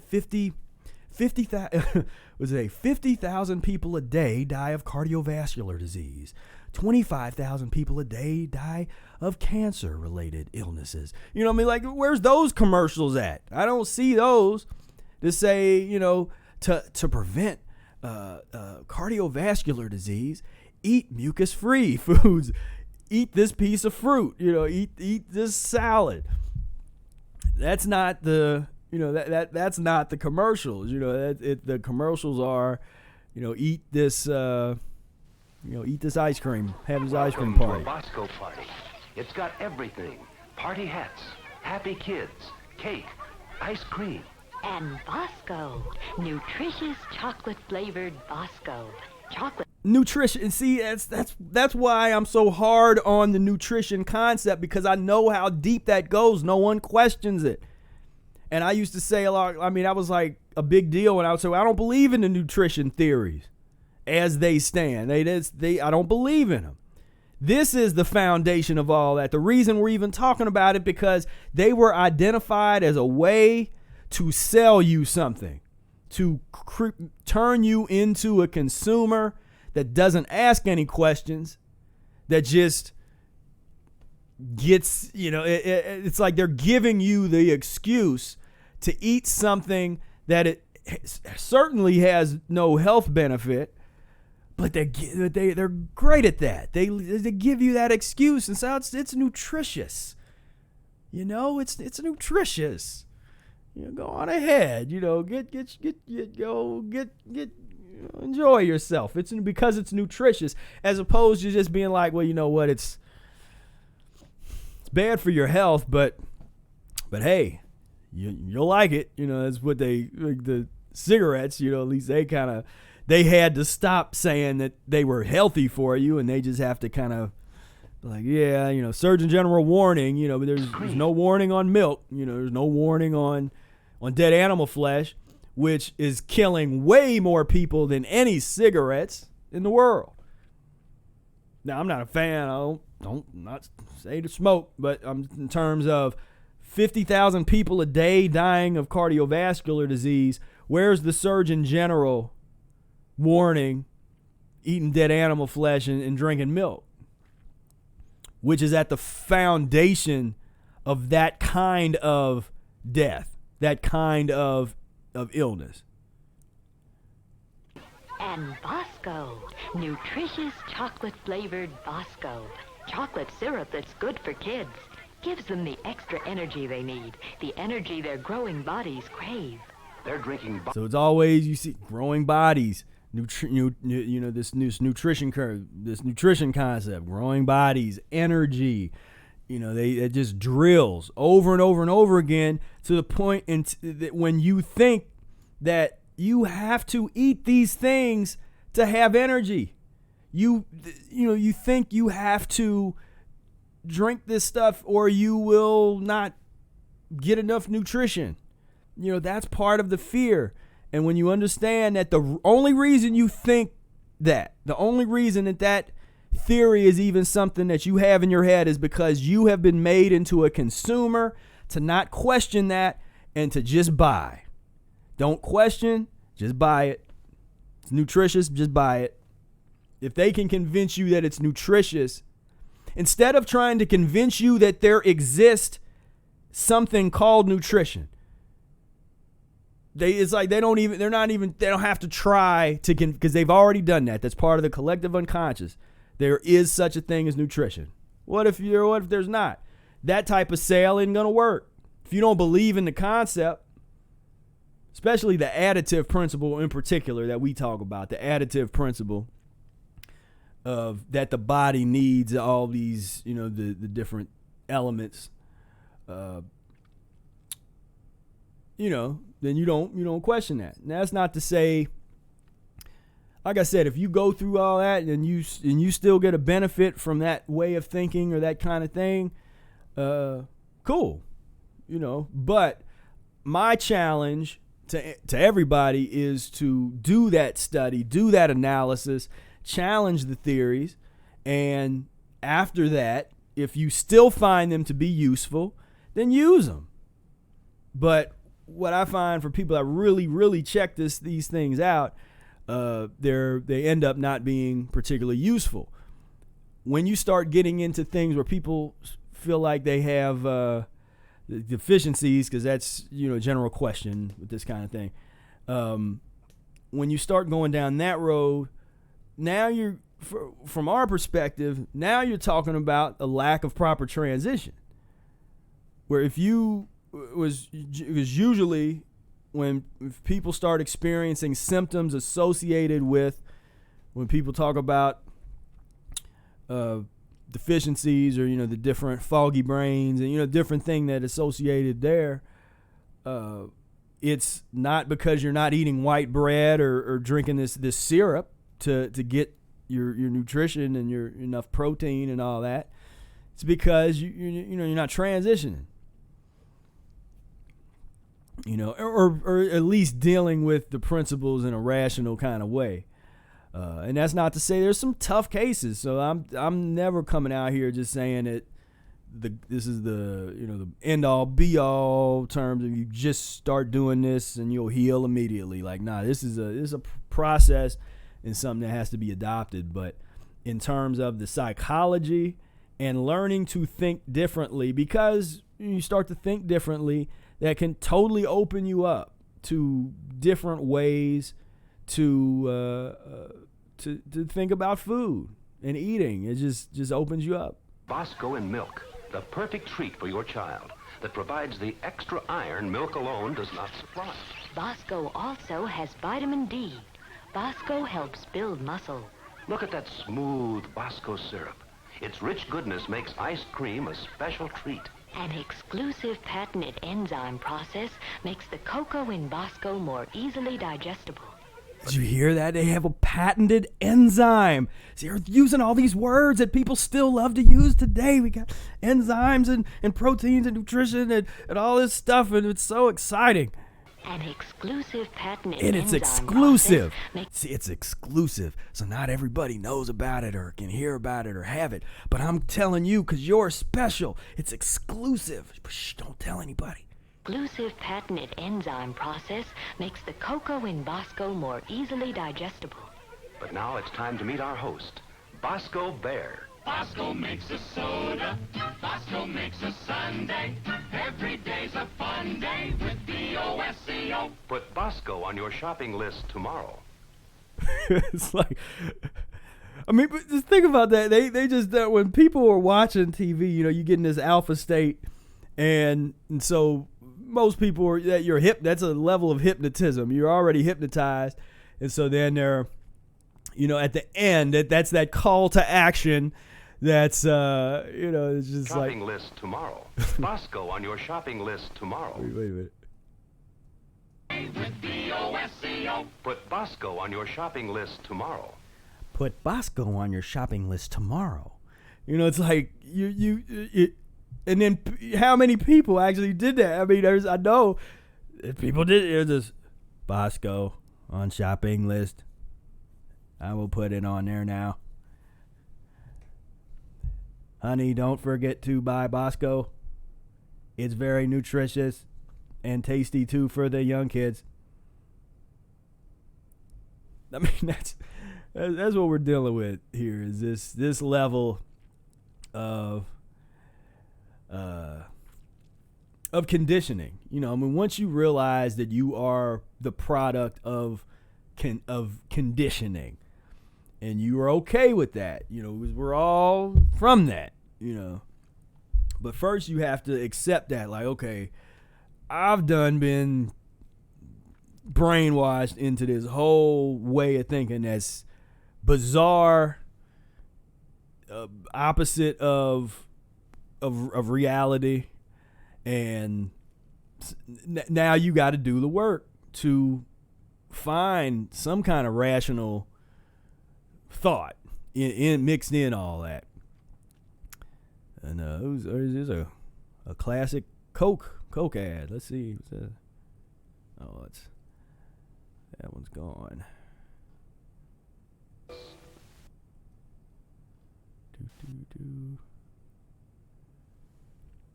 What about Tang? Let's see what the... It's breakfast. It's time for Tang. It's breakfast.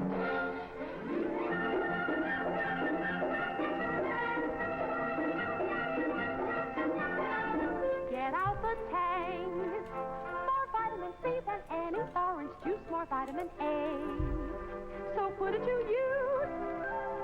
Mix it instantly with cold water.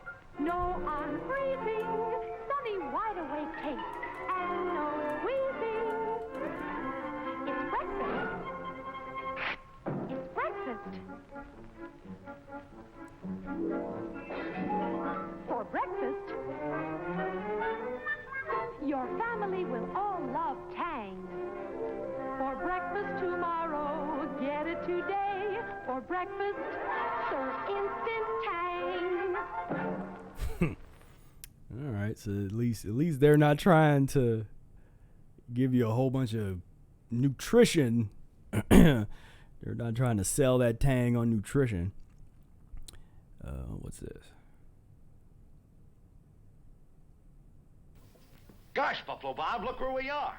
On Howdy Doody Action Picture Rings, free in packages of Nabisco Wheat Honeys and Rice Honeys. They fit any finger. And when you move your hand, the action pictures seem to come alive. Buffalo Bee shoots his guns. Chief Thunderthud does a war dance. Oh, really? And there's Clarabelle. Mr. Bluster. The Flubadub. 8 colorful plastic rings. And there's one for you free inside every specially marked package of Nabisco Wheat Honeys and Nabisco Rice Honeys.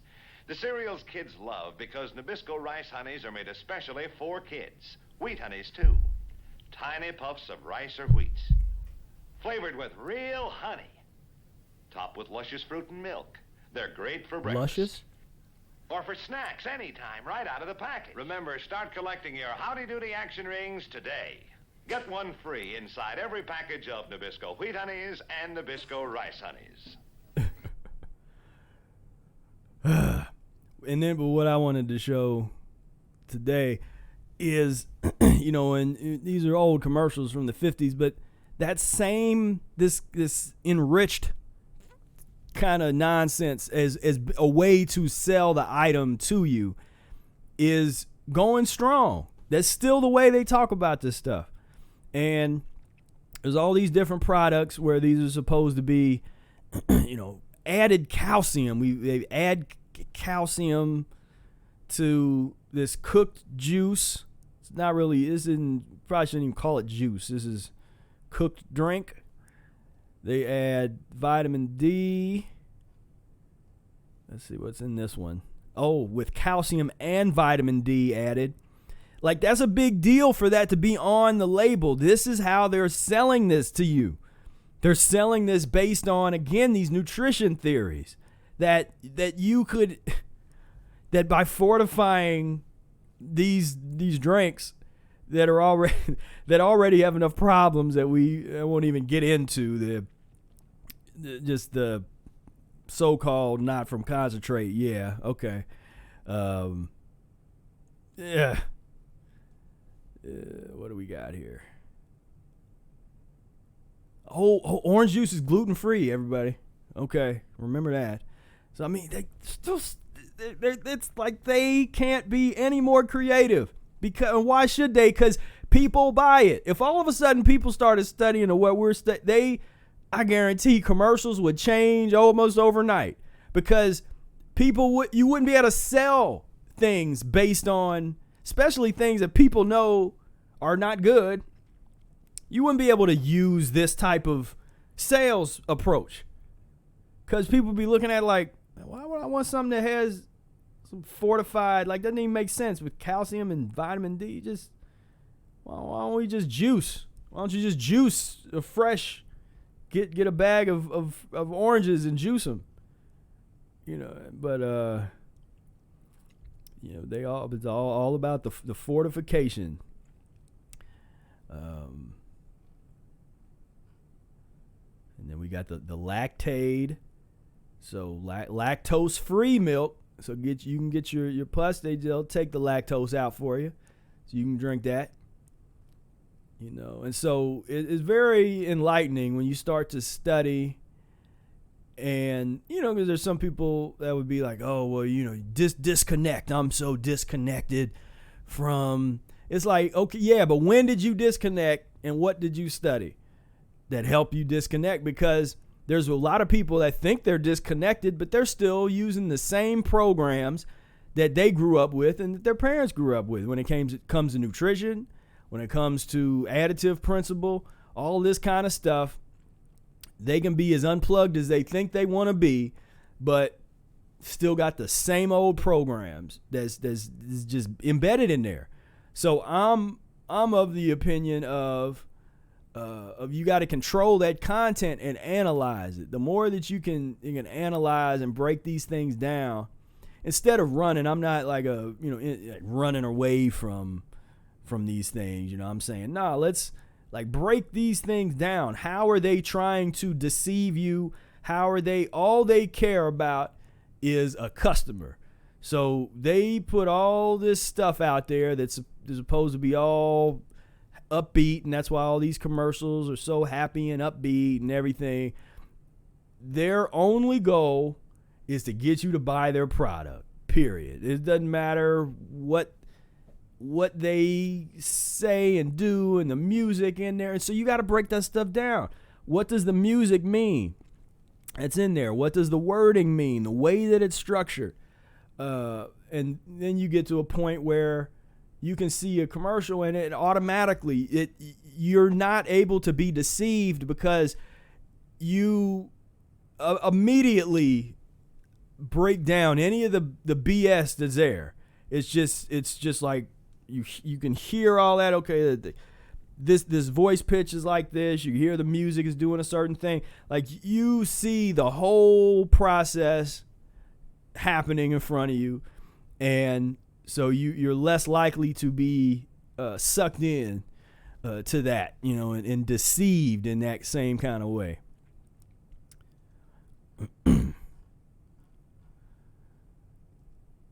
And so I probably should. I enjoy doing this. I know folks are probably getting tired of watching some of these, but I enjoy this. And then there's a few of these that sort of showed how to. They were like videos on how to do certain things. And here's the other myth, the happy cows in on the farm myth. For over half a century, dairymen have tried to capture in cans the flavor of pure, fresh milk. And now Foremost has discovered the secret with an evaporated milk that's closest by far to fresh milk itself. Kind of hard to believe, isn't it? An evaporated milk that doesn't have that old-fashioned evaporated milk taste. But it's true, and you can prove it. You know how most evaporated milks taste in coffee. The flavor goes flat. Yeah. But try Foremost. You'll see it's white, the way milk ought to look, not drab tan like other brands. And when you taste it, well, if you're anything like me, you'll never even know it isn't pure, fresh cream. You try it and see. That's Foremost, the closest thing in cans to pure, fresh milk. Remember, your family gets the most from Foremost. Yes. Not very catchy. But milk, it's white and pure, like it's supposed to be. There's a lot to analyze. There's a lot to get into in these things that go even beyond the nutrition mythology. You're getting into the cultural dynamics and what there's. Because and the reason that this process and why I'm kind of going through and doing this, and I'm not doing a super deep, intense. I mean, you can get into some analysis where you are analyzing every word and you just break the whole thing down. Every decision that was made, what they're wearing, how their hair is, just everything. You can get into that. My point today is just to expose you to this, that if you don't think like this already, if you're already not kind of doing this kind of thing in the world, then you want to, because this becomes a defense mechanism, a way to defend yourself away from the insanity, and at the same time also defend from getting sucked in, because you start to hear this stuff over and over again, and it's easy to question, to start questioning your own analysis and kind of like and when you do that, my thing is to go back to the beginning and do the research again, and you kind of go through that process so that you always coming back to those source materials, but this is part of that really. This what we're dealing with. This is hard. This is what makes it hard. It's not always as I say a lot of times. It's that social thing. This is what makes the social part hard. This is why one of the reasons why people are so dumbfounded when you tell them that you don't drink milk, you don't eat meat, you don't believe in the protein theory. They can't process that because they haven't been given the tools to process that. So in this video, I'm trying to, give you a couple tools to be able to process that and then pass that along. Share that with some other people to break this, because you can use the same methodology, and you should be using the same methodology on Facebook. If you're messing around on Facebook and there's the Facebook ads, there's just posts that other people are posting, and you got to break the stuff down and say, okay, well, why is this here? Why did this person post this?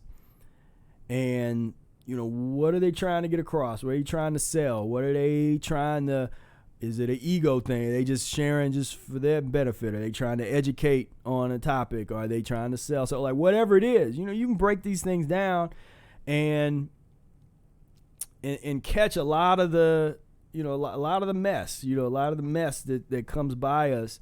You can think through it and shut it down. Just don't even let it in. You just say, let's see. This will be the last one. Let's watch this last one here. I saw a baby.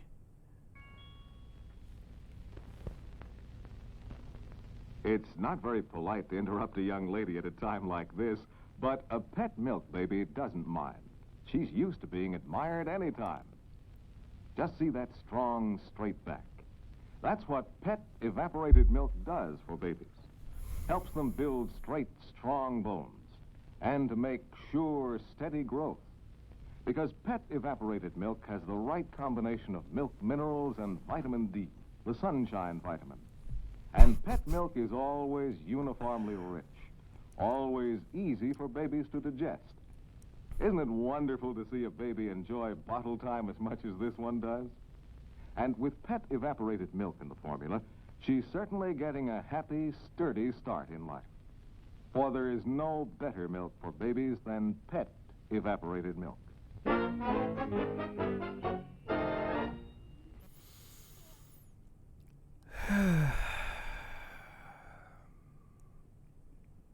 This is what we're dealing with, ladies and gentlemen.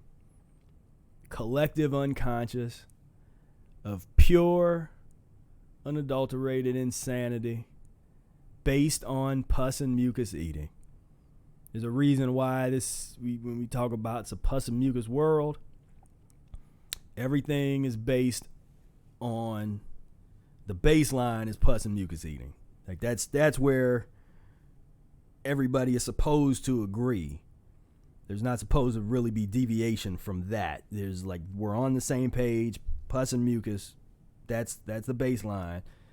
And then, then it's just a matter of, well, what brand do you want? You want because heaven forfend that a mother breastfeeds the child. I mean, we're not going to have that on TV. Of course not. We can't sell a mother's own breast milk. Now they can try to sell things for that mother to eat or vitamins for that mother to take to have healthy milk, but generally, why do that when it's just easier to just give the kid just evaporated milk, mix water and powder and feed that to the kid. Talk about it has vitamin D, the sunshine vitamin. And this is what I'm talking about, because this is when I hear people use these terms and these concepts, like, this is the perspective I have of of just straight bamboozlement. Like, they haven't got it yet. They just, someone, they're a part of that lineage. And that's one of the things that the same stuff they try to do in the vegan realm and the plant-based realm now is they try to grab you and say, again, here's some mucus forming processed stuff, but we didn't harm animals for it, and it's got all this enriched protein and vitamin D, and it's got all this stuff in it, so you need it anyway. It tastes good because we put a bunch of sugar in it, so here. It's that's but so when people talk about, my vitamin D and this and that, I'm just like, this is the kind of stuff I think about, is these old commercials, like, because that's the same. It hasn't changed. The theories haven't evolved and changed, and people try to say that they did, that they've gotten better, and their analysis is more sound today than it used to be, but there's no consensus on any of these things in the so-called nutrition community among nutritionists and theorists and that kind of stuff. They don't agree on anything. And so when you have the vegan and plant-based folks on one side, they're trying to, this is what frustrates me. So they're trying to use a conceptual system and a paradigm, a nutritional paradigm that is based on pus and mucus forming foods being normal. Like that is when you start there and you're trying to adopt that mindset or that method, those methodologies and paradigm, that way of thinking, and try to apply it to the plants. I mean, to me, you've already lost. Like, I mean, I don't want to. I'm just saying how I feel about it. I respect folks that there's a lot of folks that plug in here that are into that. The plant-based nutrition thing. That's cool. Hey, I would rather that, especially if you into the Mucusless diet. But I'm just saying from my perspective, which is a little more hardcore than I generally don't even talk too much about this. I feel like I've kind of opened up the ability to do so by showing you some of how I think about it, not just based on some stuff, in the books and definitions and that kind of stuff, but the media that has created so much of our worldview, the collective unconscious, whether we like it or not. That it's what we're dealing with. It's what we grew up with, our parents grew up with, and our parents' parents. You go back far enough, and there's still radio ads, and they're in the same thing. You go back further back than that, then you're dealing with ads that are in the paper. So this kind of advertising and using this trope as a means to get people into your product is, it just hasn't stopped. It just hasn't been challenged or questioned. And that's why when we say this is the most revolutionary approach and system and mindset, is because many of us, we disregard that entire way of thinking about it. Without, the way I look at it is we need to go back into all those theories, and they need to be reanalyzed, re-understood from a different perspective, then take it through the scientific test. But so much of those tests are going to be based on what are the outcomes that you're trying to test.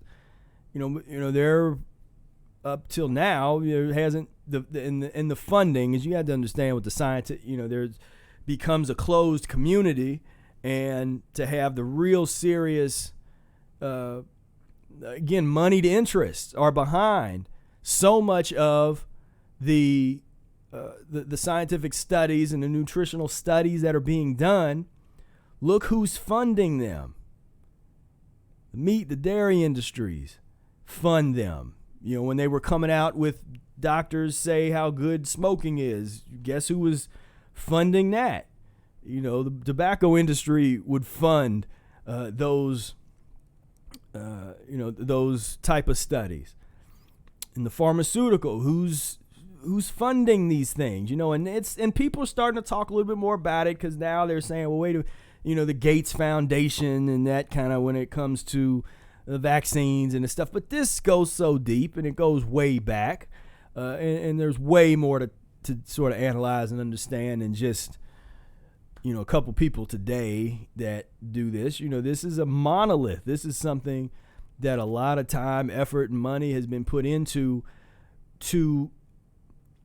for you to have the system of thought that you have. People have invested billions of dollars for you to believe in the protein theory and the vitamin theory and the nutrition concepts and all that kind of stuff. There's been a ton of, they have done it in a very interesting way, in this sort of this capitalistic way of instead of just forcing you to believe, in a more totalitarian type of, you have to believe this, or you get kicked out the group, the tribe. It's almost more diabolical, because they make it seem like you've come to this information on your own, that it's always been, and you've learned this, and you got this. And they don't teach you how to question it. They don't teach you how to or present it in a way that questions it anyway. They say, well, there's multiple theories on this topic. Let's hear the different opinions. I'm down for that, and say, okay, here's my opinion. I find that way of talking about and thinking about eating to be problematic for a number of reasons. But I'm open to hear what you got to say. It's like, all right, if you want to, if you find that useful, if you find that way of talking about diet and everything useful, then okay, let's see. But to have that conversation, you have to be aware and knowledgeable of the other person's argument and and where the other person is coming from. And that's why no one can really refute and have a real conversation with us about the Mucusless diet, because they don't know anything about it. These people, that tout a lot of the nutrition theories and that kind of stuff, they just don't know about what we're talking about, the healing or that kind of thing. Healing by eating, it's not sanctioned. It's not the wider populace, the way that kind of that medical totalitarianism concept is happening, is you're supposed to not really be allowed to think like that. Like that's the vibe that they put out there. You're not allowed to, you're not allowed to think like that. Don't that's wrong. Don't think like that. As opposed to just saying, hey, look, this is a topic. There's some people think this way. Here's how they think. There's other people think this way. This is their argument. Look at the different perspectives, and then then make an informed decision. But that's a lot of rational thought going on. Let me see what's going on here in the chat. And I appreciate you guys hanging in there with me. This has been kind of fun this evening. And let's see. Skullbones4 says, the Facebook group honestly opened my mind to a lot in the importance of this lifestyle long term. I learned about this through the Morris camp and see how the transition being skipped takes effect. And like the importance of enemas and colonics. Yeah, I appreciate your comment, Skullbones, because that was really my purpose. One of the things that I really was passionate about in terms of the group is to let people learn, not by having people just talk at them and tell them what to think, but by observing conversations and seeing people that have been living this way. To me, it's just a great way to learn. And then you discover it for yourself. No one had to force that on you. You could observe and say, okay, you see folks going down that path and having trouble because they're not transitioning. You hear that concept, and more than just seeing me talking about it on here, you can see what other people talking about it and get it. So yeah, I appreciate that.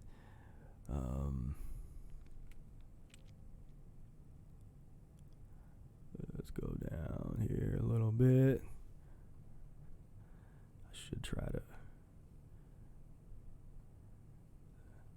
Yeah, so it looks like you guys are having some good conversation, so I appreciate that. I'll go down here. He said, I gotta change my name. This is a YouTube account from ages ago. Korean Jones on Facebook. Okay, that's what's up. So light work. Ask what's everybody eating right now? And So I guess the last topic, which kind of came up and I never responded to Nick, was on breaking fast, and this is an interesting topic because you can read what Eric wrote in a couple different ways, and so Nick was saying, like, well, wait a minute. Eric says that in most cases you should break the fast with the combination salad with the vegetables, because that's going to create that intestinal broom and that roughage and goes through, and it's the safest thing. And so there's says that, but then where the confusion can be is on the other side. There's also talking about, there sort of the overarching principle, which is that each person's situation is different, and that the first meals should be at least of laxative effect, if not the fruit. So the question is, should you ever break the fast with fruit, or should it always be with some kind of combination salad? So my own opinion, and just based on my reading of Eric's work and experience in observing other long-term mucusless diet practitioners in terms of breaking fast, is that it kind of goes back to that principle that Eric talks about, where it depends. Let's see. So, and I'm going to read a little part from Rational Fasting and under how to break a fast. And Eric says, I consider the knowledge of how to break a fast of the utmost importance. The right food after a fast itself. At the same time, it depends entirely upon the condition of the patient and very much upon the length of the fast. So for me, that's the important, the really critical statement and sentence right there. It says, because again, that's the thing that Eric does beautifully, of opening up the practice and allowing for many different variations, which I know that he experienced and observed in the thousands of patients that he had, is that there's not a one-size-fit-all situation. That it depends entirely upon the condition of the patient and very much upon the length of the fast. You may learn from the results of the two extreme cases below, and then he kind of talks about cases where people that haven't transitioned at all tried to do really long fast, and then they broke it with the wrong kind of food, and they ended up dying. And so breaking fast is very, very important. So when you get to the section to say important rules for the faster to be carefully studied and memorized, what can be said in general and what I teach in new and different is new and different from the average fasting experts, and is as follows. The first meal and the menus for a few days after a fast must be of laxative effect and not of nourishing value, as mostly all others think. The sooner the first meal passes through the body, the more efficiently it carries out the loosened mucus and poisons of the intestines and the stomach. 3. If no good stool is experienced after 2 to 3 hours, help with laxatives and enemas. Whenever I fasted, I always experienced a good bowel movement at least 1 hour after eating, and at once felt fine. After breaking a longer fast, I spent more time on the toilet than in bed the following night, and that was as it should be. And then 4, the longer the fast, the more efficiently the bowels perform after it's over. Number 5, the best laxative foods after a fast are fresh sweet fruits. Best of all are cherries and grapes. And this is where these two principles are kind of where the the confusion can come from. So 5, the best laxative foods after a fast are fresh sweet fruits. Best of all are cherries and grapes, then a little soaked or stewed prunes. These fruits must not be used after a meat eater's first fast, but only for people who have lived for a certain time on mucusless or at least mucus-poor foods, or other words, a transition diet. Then number 6 says, in the average case, it is advisable to break the fast with raw and cooked starchless vegetables. Stewed spinach has an especially good effect. Then 7, if the first meal does not cause any unpleasantness, you may eat as much as you can. Eating only a small quantity of food for the first 2 or 3 days without experiencing a bowel movement owing to the small amount of food taken, another wrong advice given by experts, is dangerous. And so the way I read this is, first, that overall context of Arnold Ehret, you know, and who he was writing this for, which really was meant for people learning how to be practitioners, but in using practitioner in the sense of educators and fasters, people that would fast other people, because this is, you know, the sanitarium textbook, you know, so that's sort of a context that you have to understand here.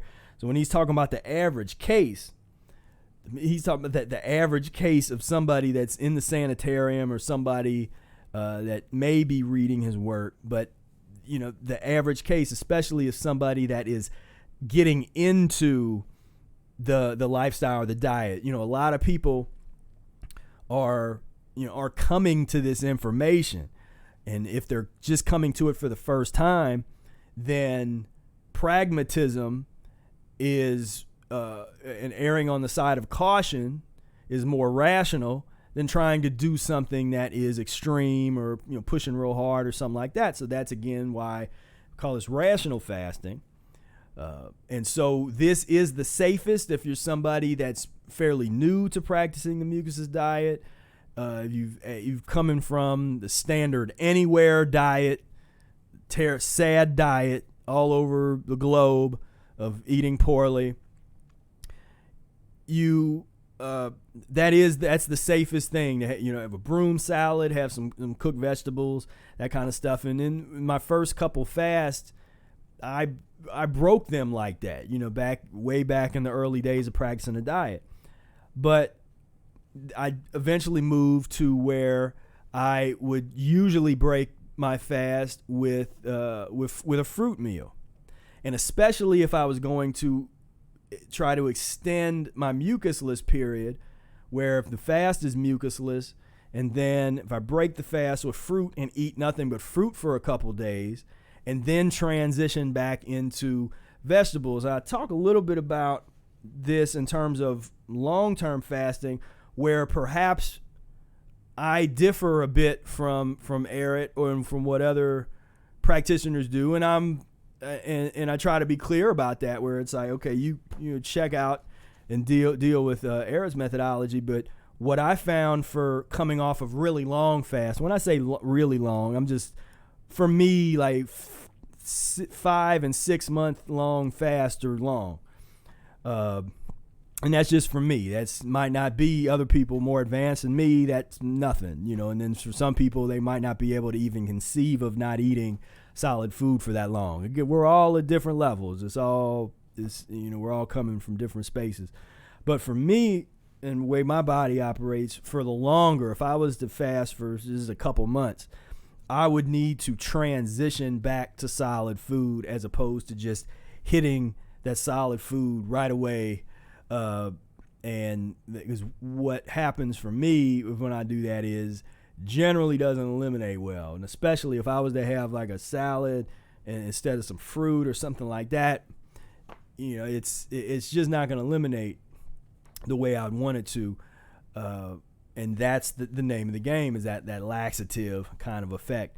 So for the longer fast, I've kind of developed my own methodology. It was sort of based on observing Brother Air when he came off his fast, he didn't really transition off of it. It was like 9 months of not eating anything, and then straight to solid food. And so when I started doing longer fasts myself, I would transition. I'd get to a point where the line between solid food and juice was really kind of skewed, where it was kind of blurry. And so I've talked about that in other videos, so I won't go too deep into that. But anyway, I wanted to address that because that was something that was being discussed, and I had started writing a reply to that, and then I was like, I'll talk about that eventually because that's a good topic to get into. And let's see, Q asked me, what kind of music have you been into, Professor? I've been into jazz music, and was listening today. I had on the Sirius that I got Sirius in my van, and I went to the store and they had the Marcus Miller Time. He's got his own little show, Marcus Miller, bass player, and they had some pretty hip stuff on there. It's kind of jazz rock fusion, funk fusion kind of stuff. But yeah, I kind of jazz and jazz stuff mostly now. But yeah, it's an interesting question because I'm transitioning back after this.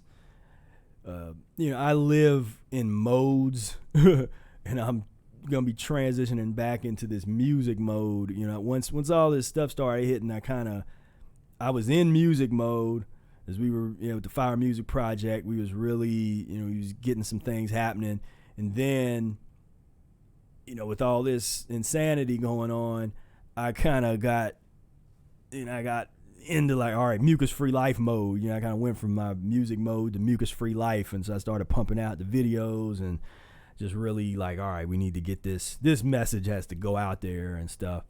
But now, once I break this fast, I'm gonna get back into that music mode, and Positive Earth asks, how's the Fire Music Project coming along? With everything shutting down, it kind of slowed us down a little bit in terms of, we were getting together every week and rehearsing and come with new music, and I got a bunch of compositions happening. We were starting to really get some things together, but with everything going on, it was like, okay, like I said, I kind of had to focus in this other direction. We're all just trying to figure it out, but we will be doing a live stream real soon. I would say within the next couple weeks, be looking out, and we're going to do a live stream from somewhere. We've been talking about going in some woods somewhere, set up our instruments, and play some music. So that's going to happen. That is definitely going to happen. So, this is Young Saul 777 says, I once broke a 3-day fast with Taco Bell, ended up in the bathroom for days and felt terrible. I was just starting to get into the lifestyle, didn't have the knowledge. I don't recommend. Yeah, that's a good testimony because we've all been there. I mean, that's why early on I learned that lesson the hard way of trying to fast longer than my body really was telling me to do so, because I had some ulterior motive in my head that wasn't a pure good reason to fast, and then I lost control. And once you lose control, so even if sometimes you could eat that first meal might be good, but then then your second meal might be the Taco Bell, or something like that. And so that's part of the art form, and it's part of being aware of that. Once you're aware of that, then you can understand, like, okay, this is what I got to do. So anyway, I think I'm gonna wrap this up. I appreciate everybody tuning in tonight. We've had pretty good attendance for me not promoting this. I didn't promote it. I didn't put an email out there. I just decided tonight to do it. Just kind of felt the spirit and said, all right, got a few things to say. And I always appreciate the ability to, when I feel like sharing something, be able to share, because once upon a time, no one wanted this information. They didn't want anything shared with them coming from this perspective. So I definitely appreciate that today, people are interested in what we have to say, what we're trying to do. If you're interested in our weekly meetups, every Wednesday we've been having them. If you're not in the Mucusless Diet Healing System Facebook group, get in there, and there's always usually post up on Wednesday. We'll post up the link, but the link and the code doesn't change. It's not supposed to change. So if you see it once, or if you scroll down in the group and you find it, then you can save it and just know every Wednesday, unless otherwise announced, there will be a meetup, and they're real interesting. They're fun because different people come every week, and there's some folks that are there almost every week, and the conversation's going a lot of different directions, and people share their experiences, and that's the kind of environment that we're building, that we're trying to build, because that's again how people learn. That process, the process of dialogue, being able to share experiences, and for the people that share their video, to be able to share, even though we can't be in the same room at this moment, we can still share the video, and you can connect on that level. And so anyway, again, I thank everybody for tuning in. This has been fun. We got a chance to watch some classic television, some good old fashioned commercials. But I hope you could see that not a whole lot has changed. Some of the cultural sensibilities and things have changed here and there, but the script is very much the same. The script is nutrition, enriched this, vitamin that. It's the same script because it's worked for so long. And once we start to see commercials talking about, elimination, talking about a whole different level, we will know that there is a dent is being made, where people are no longer buying things based on how enriched it is and how many, vitamins and all that kind of stuff. And people are buying food based on, will this eliminate well? Will this drag mucus and stuff out of my body? Will this leave behind mucus? That's a selling point. That's the selling point for food in a rational society. And so, this is where they say they be selling, buy our kale. It's mucus-free. It leaves behind absolutely no gooey residue in your intestines. Buy kale. It's like that's the thing. It's that kind of thing. But they don't sell nothing like that. They sell everything all about. They would try to sell kale. It has calcium. It has, they'll give you the nutrient count, as opposed to this kale doesn't leave behind slime. So buy this. This red leaf lettuce doesn't turn into nasty slime. So it's a different level of consciousness. It's what we're trying to do. So one last time, truly appreciate you being on here. And tell a friend. Mucus-free is the way to be. Please share this video. Share the top 10 worst mucus-free foods video, because I think that's something that has a little bit of mainstream appeal. People that's outside the community can watch that and be entertained and enjoy it. And yeah, just keep on doing your thing. And until next time, peace, love, and breath.